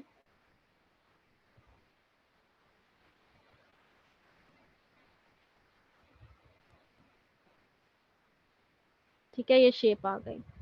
अब इसके अंदर मैंने टेक्स्ट लिखना है, तो मैं क्या करूंगी, सिंपली एरिया टेक्स्ट, यहाँ से टेक्स्ट टूल में आकर टाइप ऑन पाथ टूल को क्लिक करूंगी और इसकी जो पाथ है इसके ऊपर आकर क्लिक कर दूंगी। तो आपने देखा जो मेरा टेक्स्ट है वो पाथ के ऊपर इस तरह से आ रहा है। अगर मैं आपको इससे अलावा अगर दूसरी एग्जांपल भी दिखाऊं, जैसे कि मैं यहाँ पर कोई शेप ड्रॉ करती हूँ ओवल की। ठीक है, इस तरह। और अब पाथ टूल पे आके टाइप ऑन पाथ टूल को सिलेक्ट करके इसके पाथ के ऊपर आकर क्लिक करती हूँ, तो मेरा जितना भी टेक्स्ट है वो मेरी इस तरह से पाथ के ऊपर आ जाएगा। जैसे कि आप देख सकते हैं यहाँ पर, यहाँ पे प्लेस हो गया। इसमें जो एक मेन चीज है जो कि आप लोगों को बता दूं मैं, वो होती है, अगर मैं इसको जूम करूं तो आप सब देख रहे हैं कि अगर मैंने यहाँ पर इसको डबल क्लिक करके हम सिंपल कोई टेक्स्ट लिख देते हैं, जैसे हम यहाँ पर लिख देते हैं एडोब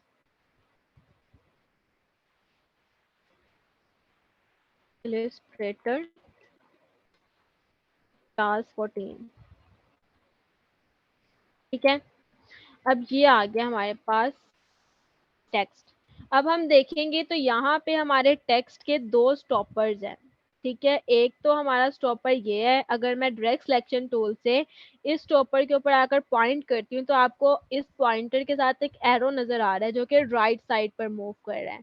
ये एरो किस लिए होता है? ये आप अपने टेक्स्ट को अगर लाइन के जहां पर भी मूव करना चाहते हैं तो आप इसको इजीली यहाँ पर आकर मूव कर सकते हैं। ठीक है, लाइक दिस।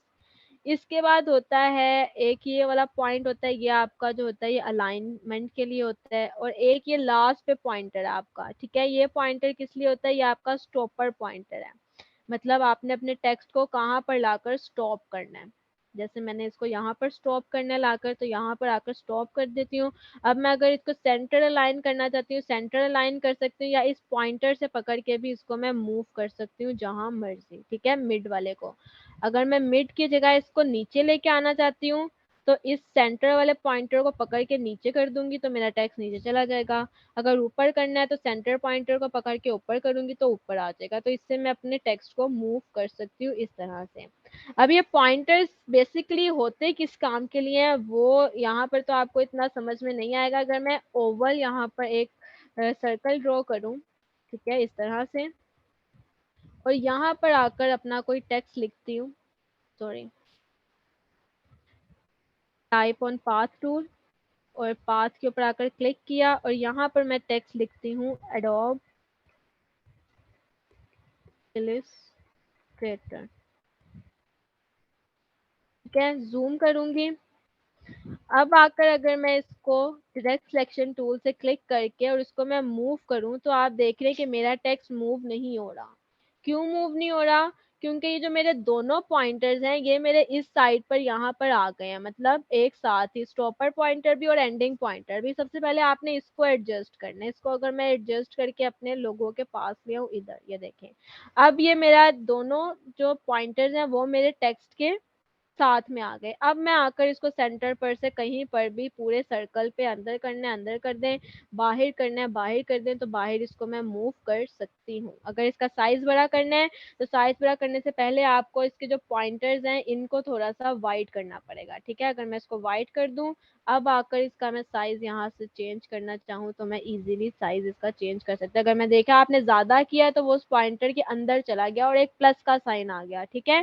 तो आपने ज्यादा नहीं करना, आपने सिर्फ इसी पॉइंटर के अकॉर्डिंग ही रखना है। अगर ज्यादा करना है तो फिर इस पॉइंटर का जो गैप है इसको आप थोड़ा सा जो होगी वो क्या कर देंगे, इंक्रीज कर देंगे, ठीक है, इस तरह से। और फिर इसका साइज बड़ा कर सकते हैं आप।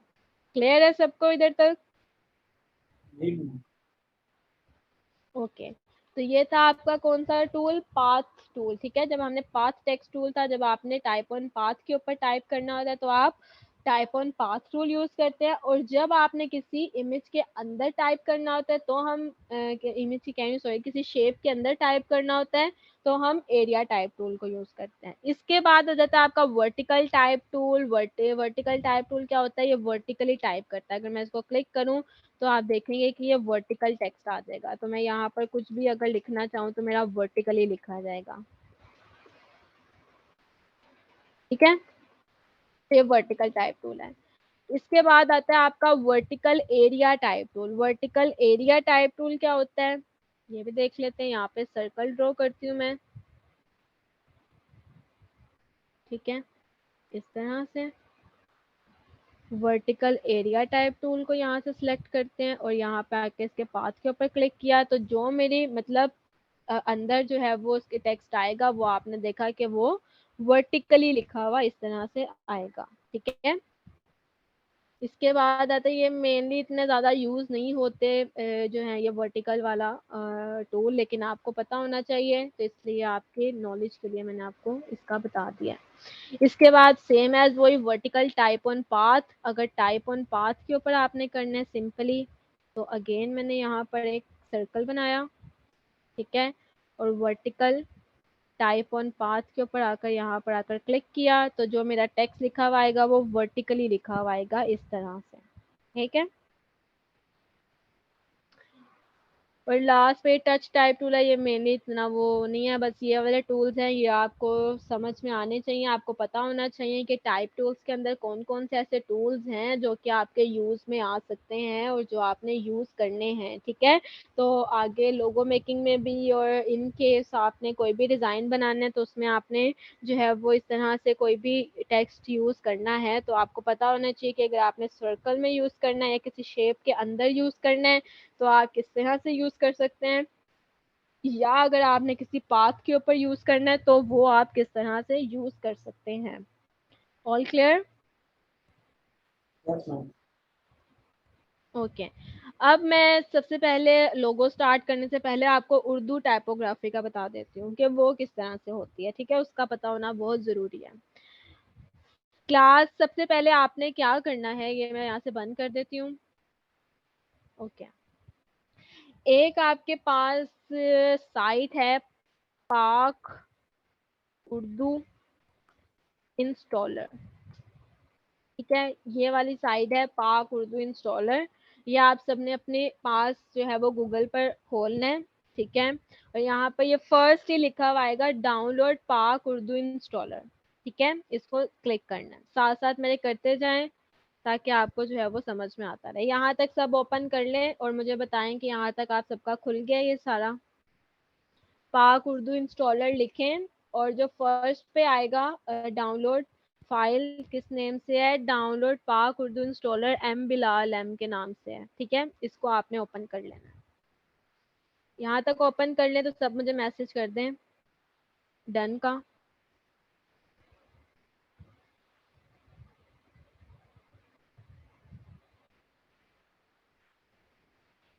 डन का मैसेज कर दें सब यहाँ तक खोल के।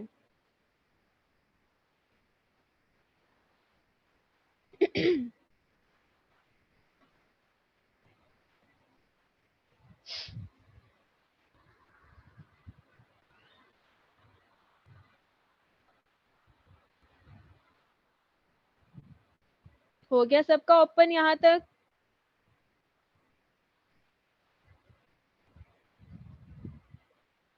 ओके, यार ने किया हुआ है, बाकी स्टूडेंट्स आप लोग ओपन कर लें। तो यहाँ तक आपने खोला, उसके बाद आपको यहाँ पर डाउनलोड पाक उर्दू इंस्टॉलर लिखा हुआ है। यहाँ पर जो सेकंड नंबर पे है ना, डाउनलोड फ्रॉम मीडिया फायर, और ये जिप फाइल है, ये आपने ओपन कर लेनी है। ओपन करके यहाँ पर आपके पास लिखा हुआ है डाउनलोड, डाउनलोड को आकर आपने इसको सिंपली डाउनलोड कर लेना है। ठीक है, डाउनलोड करेंगे तो ये जिप फाइल आपकी यहाँ पे डाउनलोड होना स्टार्ट हो जाएगी। इसको डाउनलोडिंग पे लगा दें सबके सब जल्दी जल्दी से।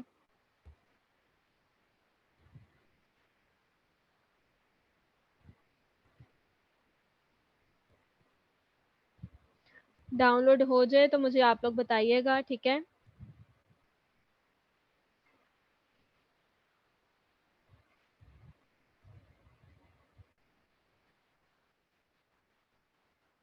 डन का मैसेज कर दें ताकि मुझे पता चल जाए आप लोगों ने डाउनलोड कर ली है फाइल।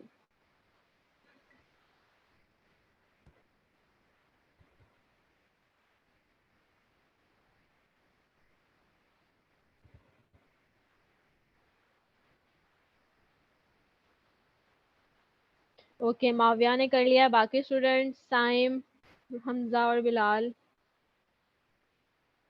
बिलाल की भी डाउनलोड है।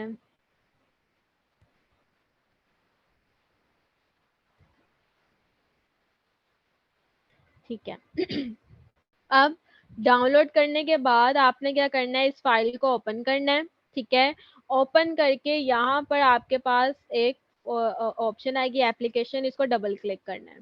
ठीक है, डबल क्लिक करेंगे तो वो आपसे पूछेंगे कि आप इसको डाउनलोड करना चाहते हैं, तो आपने इसको यस कर देना है। मेरे पास यहाँ पे पहले से डाउनलोडेड है तो मैं भी इसको डाउनलोड नहीं कर रही। ठीक है, आपने इसको यहाँ से यस कर देना है, या मैं यस करके आपको जो है वो बता देती हूँ। यस करेंगे और नेक्स्ट करेंगे तो आपका ये डाउनलोड हो जाएगा। ठीक है,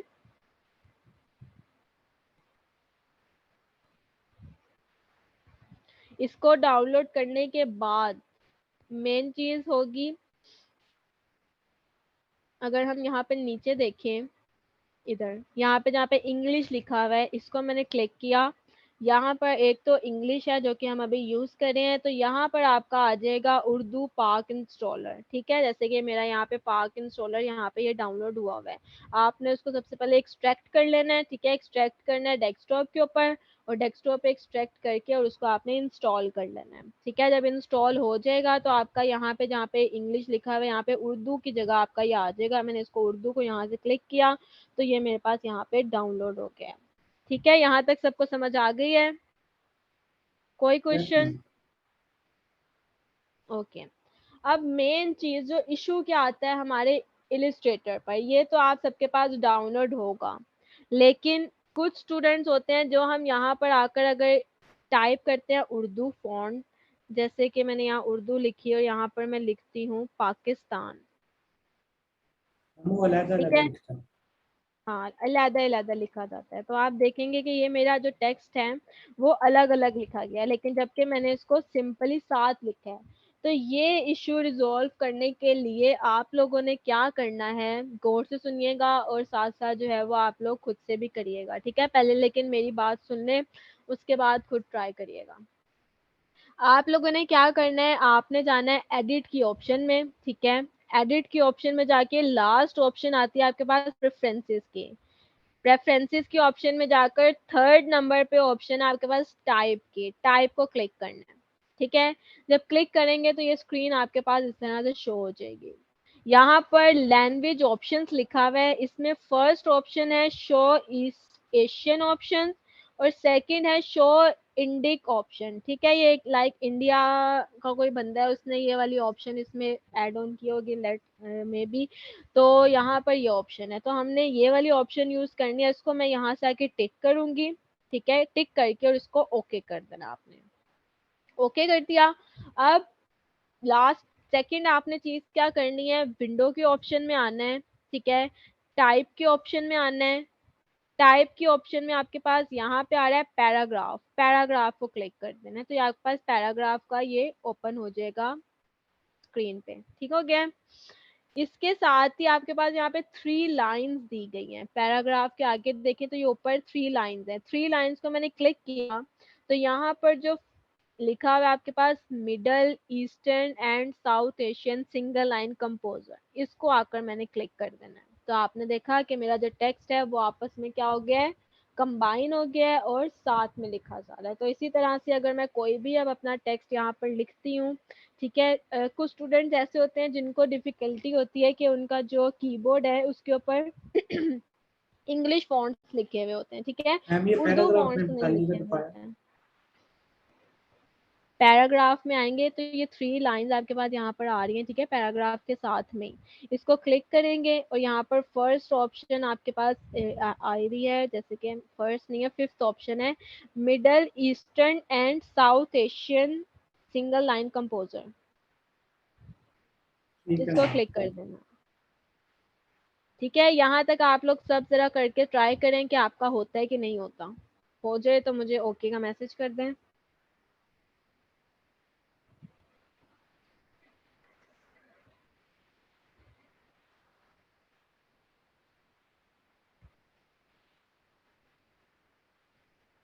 डन का मैसेज कर दें जब यहाँ तक आप लोगों का कंप्लीट हो जाए।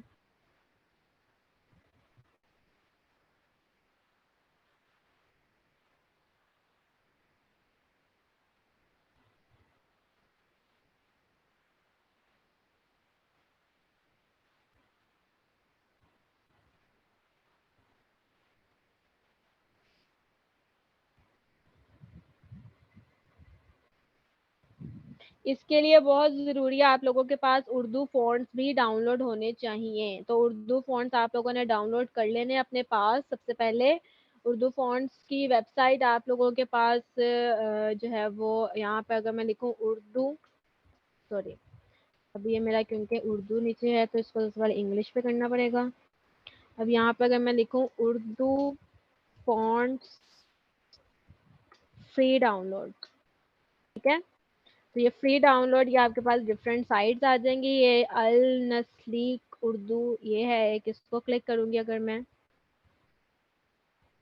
ठीक है, तो यहाँ पे ये देखें उर्दू फॉन्ट आ जाएगा, उर्दू फॉन्ट यूनिकोड, और ये फ्री डाउनलोड, इसको क्लिक करेंगे सिंपली तो आपके पास ये वाला उर्दू फॉन्ट जो है ये डाउनलोड हो जाएगा। ठीक है, तो यहाँ से आप लोगों ने अब डिफरेंट साइट, ये नूरी फॉन्ट है, ये जमील नूरी है, ये भी बहुत अच्छा फॉन्ट है, इसको भी डाउनलोड कर लेना है।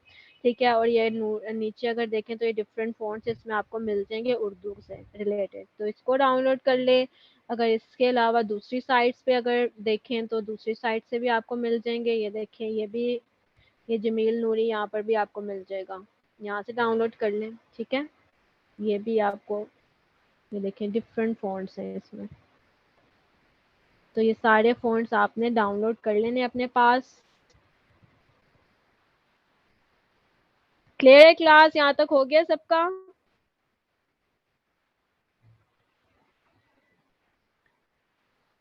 Yes ma'am. गुड। सो ये था हमारा उर्दू टाइपोग्राफी, जो कि बहुत सारे स्टूडेंट्स हैं जिनको इशू आता है, क्योंकि ये जो इलिस्ट्रेटर है इसमें जो 2 चीज़ें मैंने आपको बताई हैं, एक एडिट में जाके प्रेफरेंसेस में जाएंगे, टाइप में जाएंगे, तो फर्स्ट चीज़ आपने यहाँ पे शो इंडिक ऑप्शन को क्लिक कर देना है, ठीक है, और ओके कर देना है। और सेकंड चीज़ आपने क्या करनी है, पैराग्राफ की अगर यहाँ पे आपका नहीं खुला हुआ तो यहाँ विंडो के ऑप्शन में जाना है, टाइप के ऑप्शन में आना है, ठीक है, यहाँ पे पैराग्राफ का साइन है, पैराग्राफ को क्लिक करना है, ठीक है, क्लिक करके और यहाँ पर आएंगे तो यहाँ पर फर्स्ट ऑप्शन है आपके पास Middle Eastern and South Asian, इसको क्लिक कर देना है, तो आपका जो फॉन्ट होगा, ठीक है, वो आपका जो होगा वो टाइप हो जाएगा इस तरह से। इसके अलावा जो मेन चीज़ है वो होती है कि जो मैं आप बताने लगी थी आपको, वो होती है कि कुछ स्टूडेंट्स ऐसे होते हैं जिनके जो कीबोर्ड्स होते हैं उसके ऊपर उर्दू फॉन्ट्स जो है वो नहीं लिखा हुआ होता है, ठीक है, सिर्फ सिंपल ABC लिखा हुआ होता है, अल्फ़ाबेट्स लिखे हुए होते हैं, उर्दू वर्ड्स नहीं लिखे हुए होते हैं, तो काफ़ी स्टूडेंट्स को मसला आता है उर्दू लिखने में। एक तरीका तो ये होता है इसका कि आप क्या करें, जो मैं मेनली मैं जो हूँ वो मैं करती हूँ कि मैं अपने मोबाइल फ़ोन में टाइप कर लेती हूँ, ठीक है, नोटपैड में जाके जो जो भी मैंने अपने डिज़ाइन के अंदर चीज़ें लिखनी होती हैं, ठीक है, अगर मैं यहाँ पर भी आपको दिखाऊँ, एक सेकेंड, ये देखिए,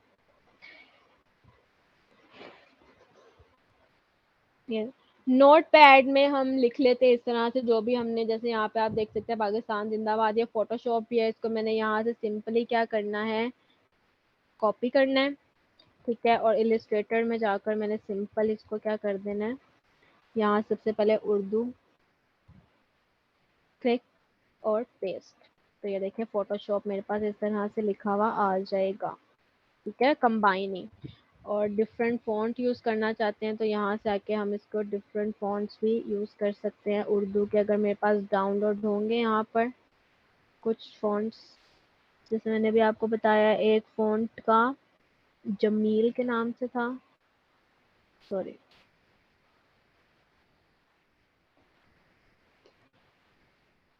ठीक है, ये जमील नूरी, ये जमील ये वाला, और इस तरह से ये डिफरेंट फॉन्ट्स हैं उर्दू के, ये डाउनलोडेड हैं, ठीक है। तो यहाँ से आप अपने फ़ॉन्ट को भी चेंज कर सकते हैं, ठीक हो गया है। तो हाँ, जो चीज़ है जो आपके पास लाइक अगर कीबोर्ड के ऊपर नहीं लिखा हुआ तो या तो आप मोबाइल फ़ोन पर जो है वो नोट पैड के ऊपर कर लें, या एक चीज़ होती है, अगर मैं गूगल पर जाती हूँ, ठीक है, यहाँ पर मैं लिखती हूँ उर्दू कीबोर्ड,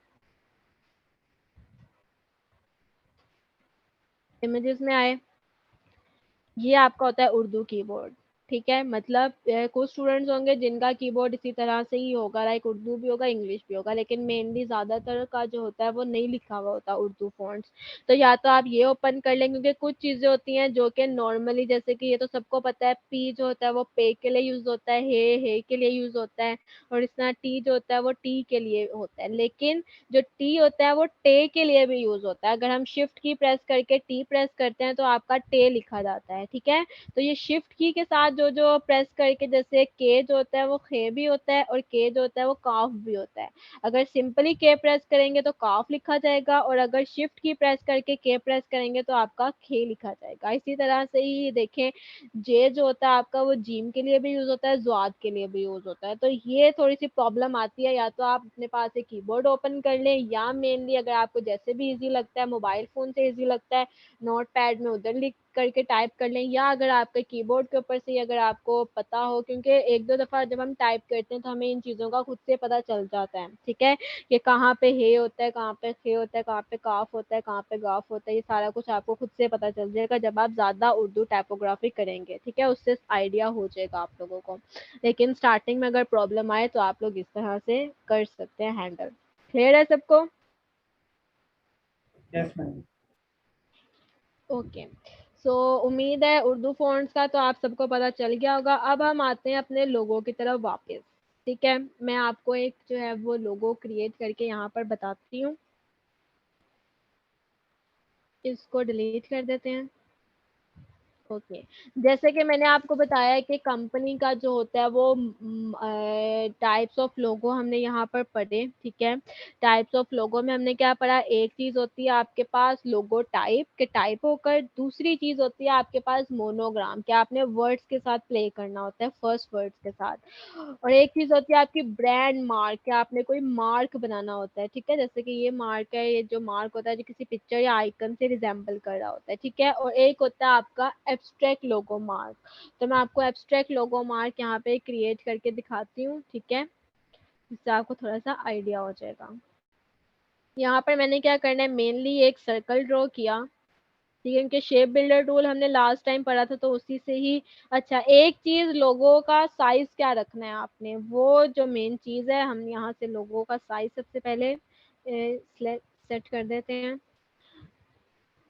ओके, सो आप लोगों ने जब भी कोई लोगो क्रिएट करना है, डिजाइन करना है, उसको आपने डिजाइन करना है A4 साइज के ऊपर, ठीक है। कौन से साइज के ऊपर करना है, A4 साइज के ऊपर। जैसे हम क्रिएट न्यू में आएंगे तो यहाँ पे अगर आप देखें प्रिंट में, ठीक है, प्रिंट में एक लेटर है और सेकंड पे आपको मिल जाएगा A4 साइज, इसको क्लिक किया तो यहाँ पे आप देख सकते हैं ये पॉइंट्स में, अगर आपने इंचेस में देखना है तो इंचेस में होता है ये 8.2 और 11, 8/11 हाइट होती है, 8 विड्थ होती है और 11 हाइट होती है इंचेस। अगर पिक्सेल्स में देखना चाहते हैं तो पिक्सेल्स में आपको बन जाता है तकरीबन 595 बाय 841, ठीक है। या क्योंकि हम इंचेस में ही रखेंगे, जैसे कि मैंने आपको बताया हमारा लोगो जो होता है वो बड़े बड़े बिलबोर्ड्स पे भी प्रिंट होना होता है, तो हम इसको ज़्यादातर इंचेस में ही बनाते हैं। या अगर आपने A4 साइज लेना है तो A4 साइज को इंचेस में कन्वर्ट कर दें और इसको यहाँ से आके सिंपली क्रिएट कर दें। ठीक है, ओके। तो ये आपके पास साइज आ जाएगा। अब यहाँ पर आकर मैंने क्या करना है, एक सर्कल ड्रॉ करना है। ठीक है, इस तरह से ये हमारे पास आ गया सर्कल। इससे पहले आपने जो एक चीज करनी है वो आपने करनी है, व्यू के ऑप्शन में आना है। अगर तो आप में से किसी का स्नैप टू पिक्सल यहाँ से टिक हुआ हुआ है तो आपने कोशिश करनी है कि आप उसको ऑफ रखें। ठीक है, क्योंकि हमने पिक्सल्स में काम नहीं करना, हमने पॉइंट्स में काम करना है। तो स्नैप टू पॉइंट्स टिक होना चाहिए और स्नैप टू पिक्सल्स आपका यहाँ से ऑफ होना चाहिए। ठीक है, इस तरह से। तो यहाँ पे मैंने एक सर्कल ड्रॉ किया। सर्कल ड्रॉ करने के बाद मैंने सर्कल की क्या लेनी है, कॉपी लेनी है। तो कॉपी मैं चाहती हूँ कि इसी प्लेस के ऊपर मेरी कॉपी आए। तो एडिट के ऑप्शन में जाना है, कॉपी, और फिर से एडिट के ऑप्शन में जाना है, पेस्ट इन प्लेस। ठीक है, पेस्ट इन प्लेस करके इसका साइज थोड़ा सा छोटा कर देंगे। ठीक है, इस तरह से। और इसको शिफ्ट की के साथ इसको मैं क्या करूँगी, सेंटर में प्लेस कर दूंगी इस तरह। ठीक है, इसको अलाइन भी करना चाहते हैं तो आप इसको सिंपली इस तरह से अलाइन कर सकते हैं। ठीक हो गया है। इसके बाद मुझे इस अंदर वाले सर्कल की कॉपी चाहिए। अगेन मैं एडिट के ऑप्शन में आऊंगी, कॉपी, एडिट के ऑप्शन में आऊंगी, पेस्ट इन प्लेस, तो वो उसी में पेस्ट इन प्लेस हो जाएगी। इसको मैं शिफ्ट की के साथ नीचे लेके आऊंगी ताकि बिल्कुल मेरा एक ही लाइन के अंदर नीचे आ जाए। तो ये आपकी यहाँ पर आ जाएगी। अभी के लिए मैं इसका फिल जो है वो ऑफ कर देती हूँ। ठीक है, और स्ट्रोक ऐड रहने देते हैं। तो ये आपके पास यहाँ पे अगर देखेंगे तो ये आपके पास एक शेप बन जाएगी इस तरह से। स्वेचेस किस तरह से यूज किए जाते हैं, स्वेचेस का भी मैं इसमें आपको बता देती हूँ। ठीक है, स्वेचेस का भी मैं आपको इसमें बता देती हूँ कि स्वेचेस मेनली किस लिए यूज किए जाते हैं। विंडो की ऑप्शन में आएंगे, विंडो की ऑप्शन में आकर यहाँ पर आपके पास स्वेचेस पैनल आ जाएगा। तो स्वेचेस पैनल को खोल के आपके पास स्वेचेस आ गए। ठीक है, ओके। अब इन सबको क्लिक किए, सिलेक्ट किया, कंट्रोल ए कर लें, कंट्रोल ए से भी सिलेक्ट हो जाएगा। ठीक है, या आपने जो है वो डायरेक्ट सिलेक्शन टूल से लेकर सबको सिलेक्ट कर लें। इसके बाद आपने क्या करना है, शेप बिल्डर टूल लेना है और शेप बिल्डर टूल से इसको और इसको कनेक्ट कर देना है।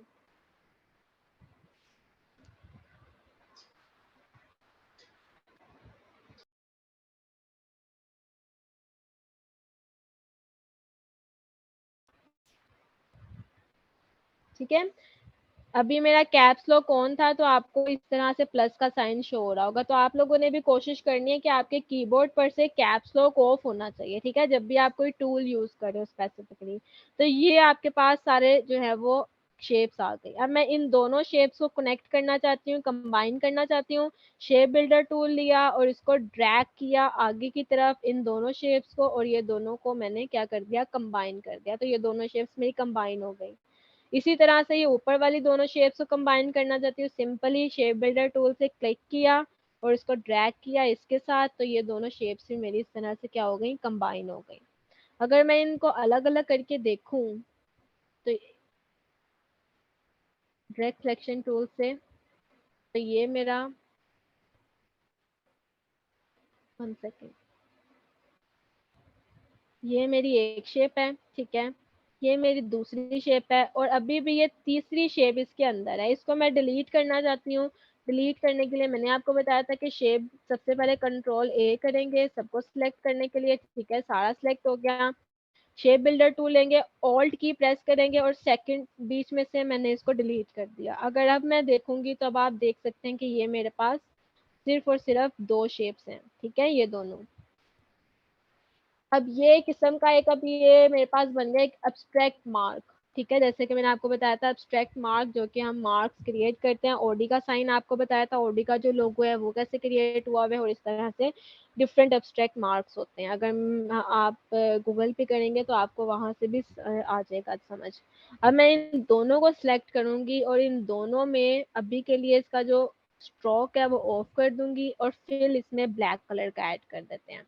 अब स्वैचेस का मैं आपको बता दूं, अब मैंने क्योंकि इसमें ग्रेडियंट ऐड करना है और मैं चाहती हूँ कि जो ग्रेडियंट है ना वो इन 4 कलर्स का ऐड हो, जो कि ये 4 कलर्स मेरे पास हैं। तो एक तो तरीका था कि हम इसको सेव कर लें, लेकिन एक तरीका होता है कि हमने ग्रेडियंट ऐड किया हुआ है और ग्रेडियंट में से ही उसके कलर्स को चेंज करना होता है। तो इसके लिए हम क्या करते हैं, स्वैचेस पैनल में आकर जो कलर आपको चाहिए होता है अपने लोगों के अंदर, फर्स्टफुली आपने उसको अपने स्वैचेस में ले आना है। ठीक है, जब आपके स्वैचेस में आ जाए, जैसे कि ये कलर है, इसके ऊपर आकर मैं डबल क्लिक करूंगी। डबल क्लिक करके यहाँ पे ग्लोबल लिखा हुआ है, ठीक है, ग्लोबल को क्लिक किया, ठीक है, और यहाँ से इसको ओके कर दिया। तो ये वाइट कलर का एक बॉक्स आ जाएगा इसके साथ। इसको डबल क्लिक किया, यहाँ पे आके ग्लोबल को क्लिक किया और ओके कर दिया, ये भी मेरे पास ग्लोबल में ऐड हो गया। सेकंड इसको क्लिक किया, यहाँ पे आके ग्लोबल को ऐड किया और इसको ओके कर दिया। और लास्ट पे ये वाला कलर है, इसके ऊपर भी डबल क्लिक किया, ग्लोबल को ऐड किया और इसमें ग्लोबल ऐड कर दिया। तो ये आपके पास आ जाएंगे क्या, कलर्स ऑफ स्वैचेस। अब मैं एक इसको क्लिक करती हूँ यहाँ पर, ठीक है, और इसमें ग्रेडियंट ऐड करती हूँ। लाइक कि ये ग्रेडियंट है, मैंने ग्रेडियंट देना है, कोई भी ग्रेडियंट यहाँ से मैं पिक आउट कर लूंगी। ठीक है, अब मैंने क्या करना है, ये 3 फॉर्म ऑफ ग्रेडियंट्स मैंने आपको बताया था, ये लास्ट वाला हम यूज करते हैं इसके अंदर। ठीक है, ये वाला।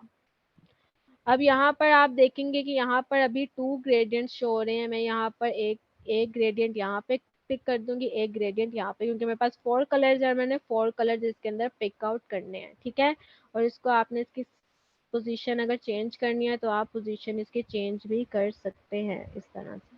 ठीक है,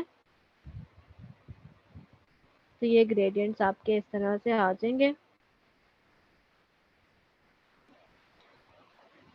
अब इसमें हम कलर्स ऐड कर सकते हैं। फर्स्टफुली ये वाला है, इसको मैंने क्लिक किया, ठीक है, क्लिक करके, और इसके अंदर मैं डार्क कलर ऐड कर देती हूँ, जो कि मेरा फर्स्ट कलर है। ठीक है, उसके बाद सेकंड वाले को क्लिक किया, इसके अंदर मैं उससे लाइट वाला कलर ऐड कर देती हूँ। इसके बाद थर्ड वाले को क्लिक किया, इसके अंदर उससे लाइट वाला कलर ऐड कर दिया, और इसके बाद लास्ट वाले को क्लिक किया, इसके अंदर लास्ट सबसे लाइट कलर ऐड कर दिया। तो ये कलर्स मेरे यहाँ पर ऐड ऑन हो गए। ठीक है, स्वेचेस में इसको क्लिक किया और इसको लाइट कर दिया इस तरह। ठीक हो गया।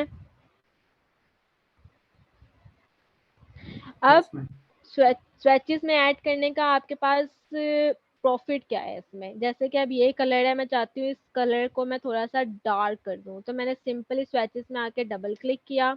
डबल क्लिक करके CMY के आपके पास कलर्स आ जाएंगे यहाँ पर। अगर CMY के नहीं चाहिए, RGB चाहिए, तो RGB भी इसको आप ले आए। अब आकर मैं इसको यहाँ से अगर क्लिक करूंगी और सेट करूंगी, तो आप देखेंगे मेरे ग्रेडियंट में से भी ये प्रीव्यू इसका ऑन कर लें सबसे पहले, ताकि आपको नजर आता रहे। तो आप देखेंगे ग्रेडियंट में से भी ये इस तरह से आपका होता रहेगा चेंज। ठीक है, इस तरह। तो ये देखिए, सेट कर लें अपने अकॉर्डिंग और इसको यहाँ से ओके कर दें। इस वाले कलर को मैं चाहती हूँ थोड़ा सा लाइट हो जाए, डबल क्लिक किया और इसको थोड़ा सा लाइटर कर देना आपने। प्रीव्यू ऑन कर लें सबसे पहले, ताकि आपको, एक सेकेंड, CMY की जगह हम RGB में ही करते हैं, क्योंकि फर्स्ट पे हमने RGB में किया था। तो इसको इधर से लाकर हम थोड़ा सा क्या कर देते हैं, लाइट कर देते हैं। ठीक है, ओके कर दें और ये आपके पास आ गया ग्रेडियंट। अब ये सेम ग्रेडियंट हम इस वाले में भी ऐड करना चाहते हैं, तो हमें इसके ऊपर दोबारा मेहनत करने की ज़रूरत नहीं है। हमने इसको सिंपली डिलीट करना है।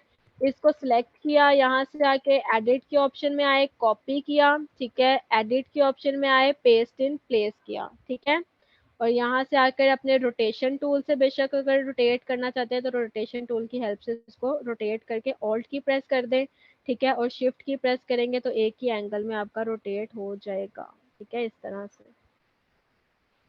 तो ये रोटेट हो गया हमारा। 1 सेकेंड। आई ड्रॉपर से भी करो। आई ड्रॉपर से भी कर सकते हैं, लेकिन हम इसको रोटेट ही कर लेते हैं, ठीक है, क्योंकि हमने इसी की सिंपल कॉपी लेनी है। तो शिफ्ट की और ऑल्ट की से रोटेट कर दें इसको आप। ठीक हो गया।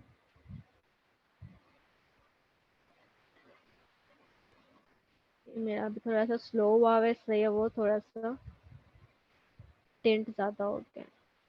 तो ये हो गया, ठीक है। अब आकर हमने इसको एडजस्ट करना है, तो यहाँ पे सिंपली इसको आपने एडजस्ट कर देना है।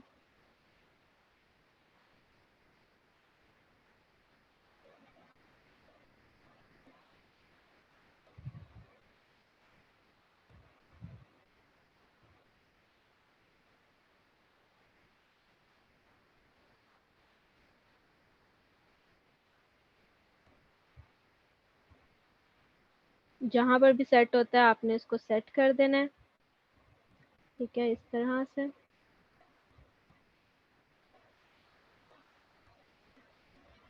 ये आपका सेट हो गया। इसको जूम करके देख लीजिएगा, अगर तो थोड़ा सा भी गैप है, अगर गैप ज़्यादा है तो उसको आपने सबसे पहले सेट करना है, ठीक है, ताकि वो परफेक्टली सेट हो जाए। तो ये आपका लोगो यहाँ पे सेट हो गया। ऊपर से देखें तो यहाँ पर थोड़ा सा और रोटेट कर लें, ठीक है, क्योंकि शिफ्ट की के साथ करिएगा। मैंने शिफ्ट की क्योंकि स्टार्ट में नहीं की, तो इसलिए थोड़ा सा वो मिसमैच हो गया। आप लोगों ने शिफ्ट की के साथ ही उसको कर लेना है। तो ये आपके पास यहाँ पे आ गया। अगर अभी भी आप इसका थोड़ा सा वो चेंज करना चाहते हैं कलर, तो सेम एज आपने ग्रेडियंट यहाँ से अपना क्लिक किया, ठीक है, इसको यहाँ पर आकर क्लिक किया, ठीक है, क्लिक करके इसके कलर को हम थोड़ा सा और डार्क कर देते हैं। RGB प्रीव्यू ऑन कर लें ताकि साथ साथ आपको पता चलता जाए, ठीक है। इसको इस तरह से आप डार्क कर दें थोड़ा सा।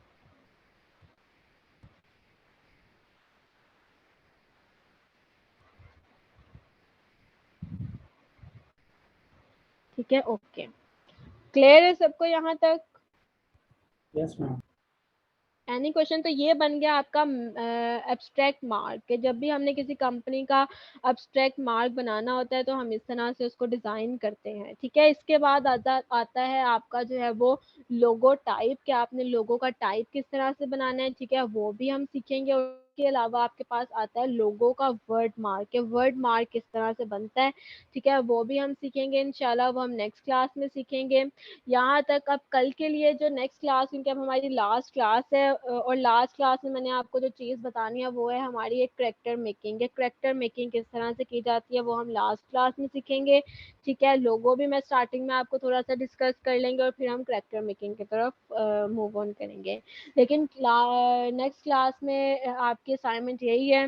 फर्स्ट असाइनमेंट मैंने आपको बता दी, गुड लोगो और बैड लोगो, कि आपने सर्च करना है 10 गुड लोगोज और 10 बैड लोगोज, ठीक है, सर्च करना है। और उसके बाद आपने क्या करना है, इसी तरह से कोई एब्स्ट्रैक्ट मार्क डिज़ाइन करना है, ठीक है। कोई भी डिज़ाइन कर लें, एब्स्ट्रैक्ट मार्क डिज़ाइन करें। अगर तो आपको लगता है कि आप कोई वर्ड के साथ प्ले कर सकते हैं, आप वर्ड के साथ प्ले कर दें। मैंने आपको ये टाइपोग्राफी यहाँ पर बता दी है, लाइक राउंड टेक्स्ट किस तरह से लिख सकते हैं, कर्ली टेक्स्ट किस तरह से लिख सकते हैं यहाँ से। और आपको पेन टूल भी यूज़ करना आता है। पेन टूल से पहले आपने क्या करना है, कोई भी कॉपी पर जो है वो शेप ड्रॉ कर लेनी है, ठीक है, और उसकी पिक्चर लेकर इलस्ट्रेटर पर लेकर आनी है और यहाँ पर आकर उसको पेन टूल से ड्रॉ कर लें, सिंपल है, ठीक है। या अगर शेप बिल्डर टूल यूज़ करना चाहते हैं तो शेप बिल्डर टूल भी यूज़ करके आप उसको कर सकते हैं क्रिएट। तो इस तरह से कोई लोगो क्रिएट करना है आप लोगों ने, और जो है वो उसको क्लासरूम में अपलोड कर देना है। क्लियर है सबको? Any question? No ma'am. और उर्दू टाइपोग्राफी भी करनी है। सच आपने जो है वो उर्दू फ़ॉन्ट्स भी लिखने हैं, ठीक है। उर्दू फ़ॉन्ट्स डाउनलोड करना आपको मैंने बता दी है कौन सी ऐसी साइट्स हैं जहाँ से आप उर्दू फ़ॉन्ट्स डाउनलोड कर सकते हैं, ठीक है। आप लोगों ने फ्री साइट से जाके उर्दू फ़ॉन्ट्स डाउनलोड करने हैं और 5 डिफरेंट फ़ॉन्ट्स में उर्दू यहाँ पर टाइप करनी है, ठीक है। 5 वर्ड्स लिखने हैं यहाँ पे डिफरेंट फ़ॉन्ट्स में, मैम और मैम वो भी कल है या आपने। मंडे को है क्लास? अब आपकी जो लास्ट क्लास है वो ट्यूसडे वाले दिन है। अब आपके पास 2 डेज हैं, ठीक है, संडे का डे है और मंडे का डे है। ओके, वो लास्ट क्लास होगी हमारी। हाँ जी, वो आपकी लास्ट क्लास होगी इंशाल्लाह।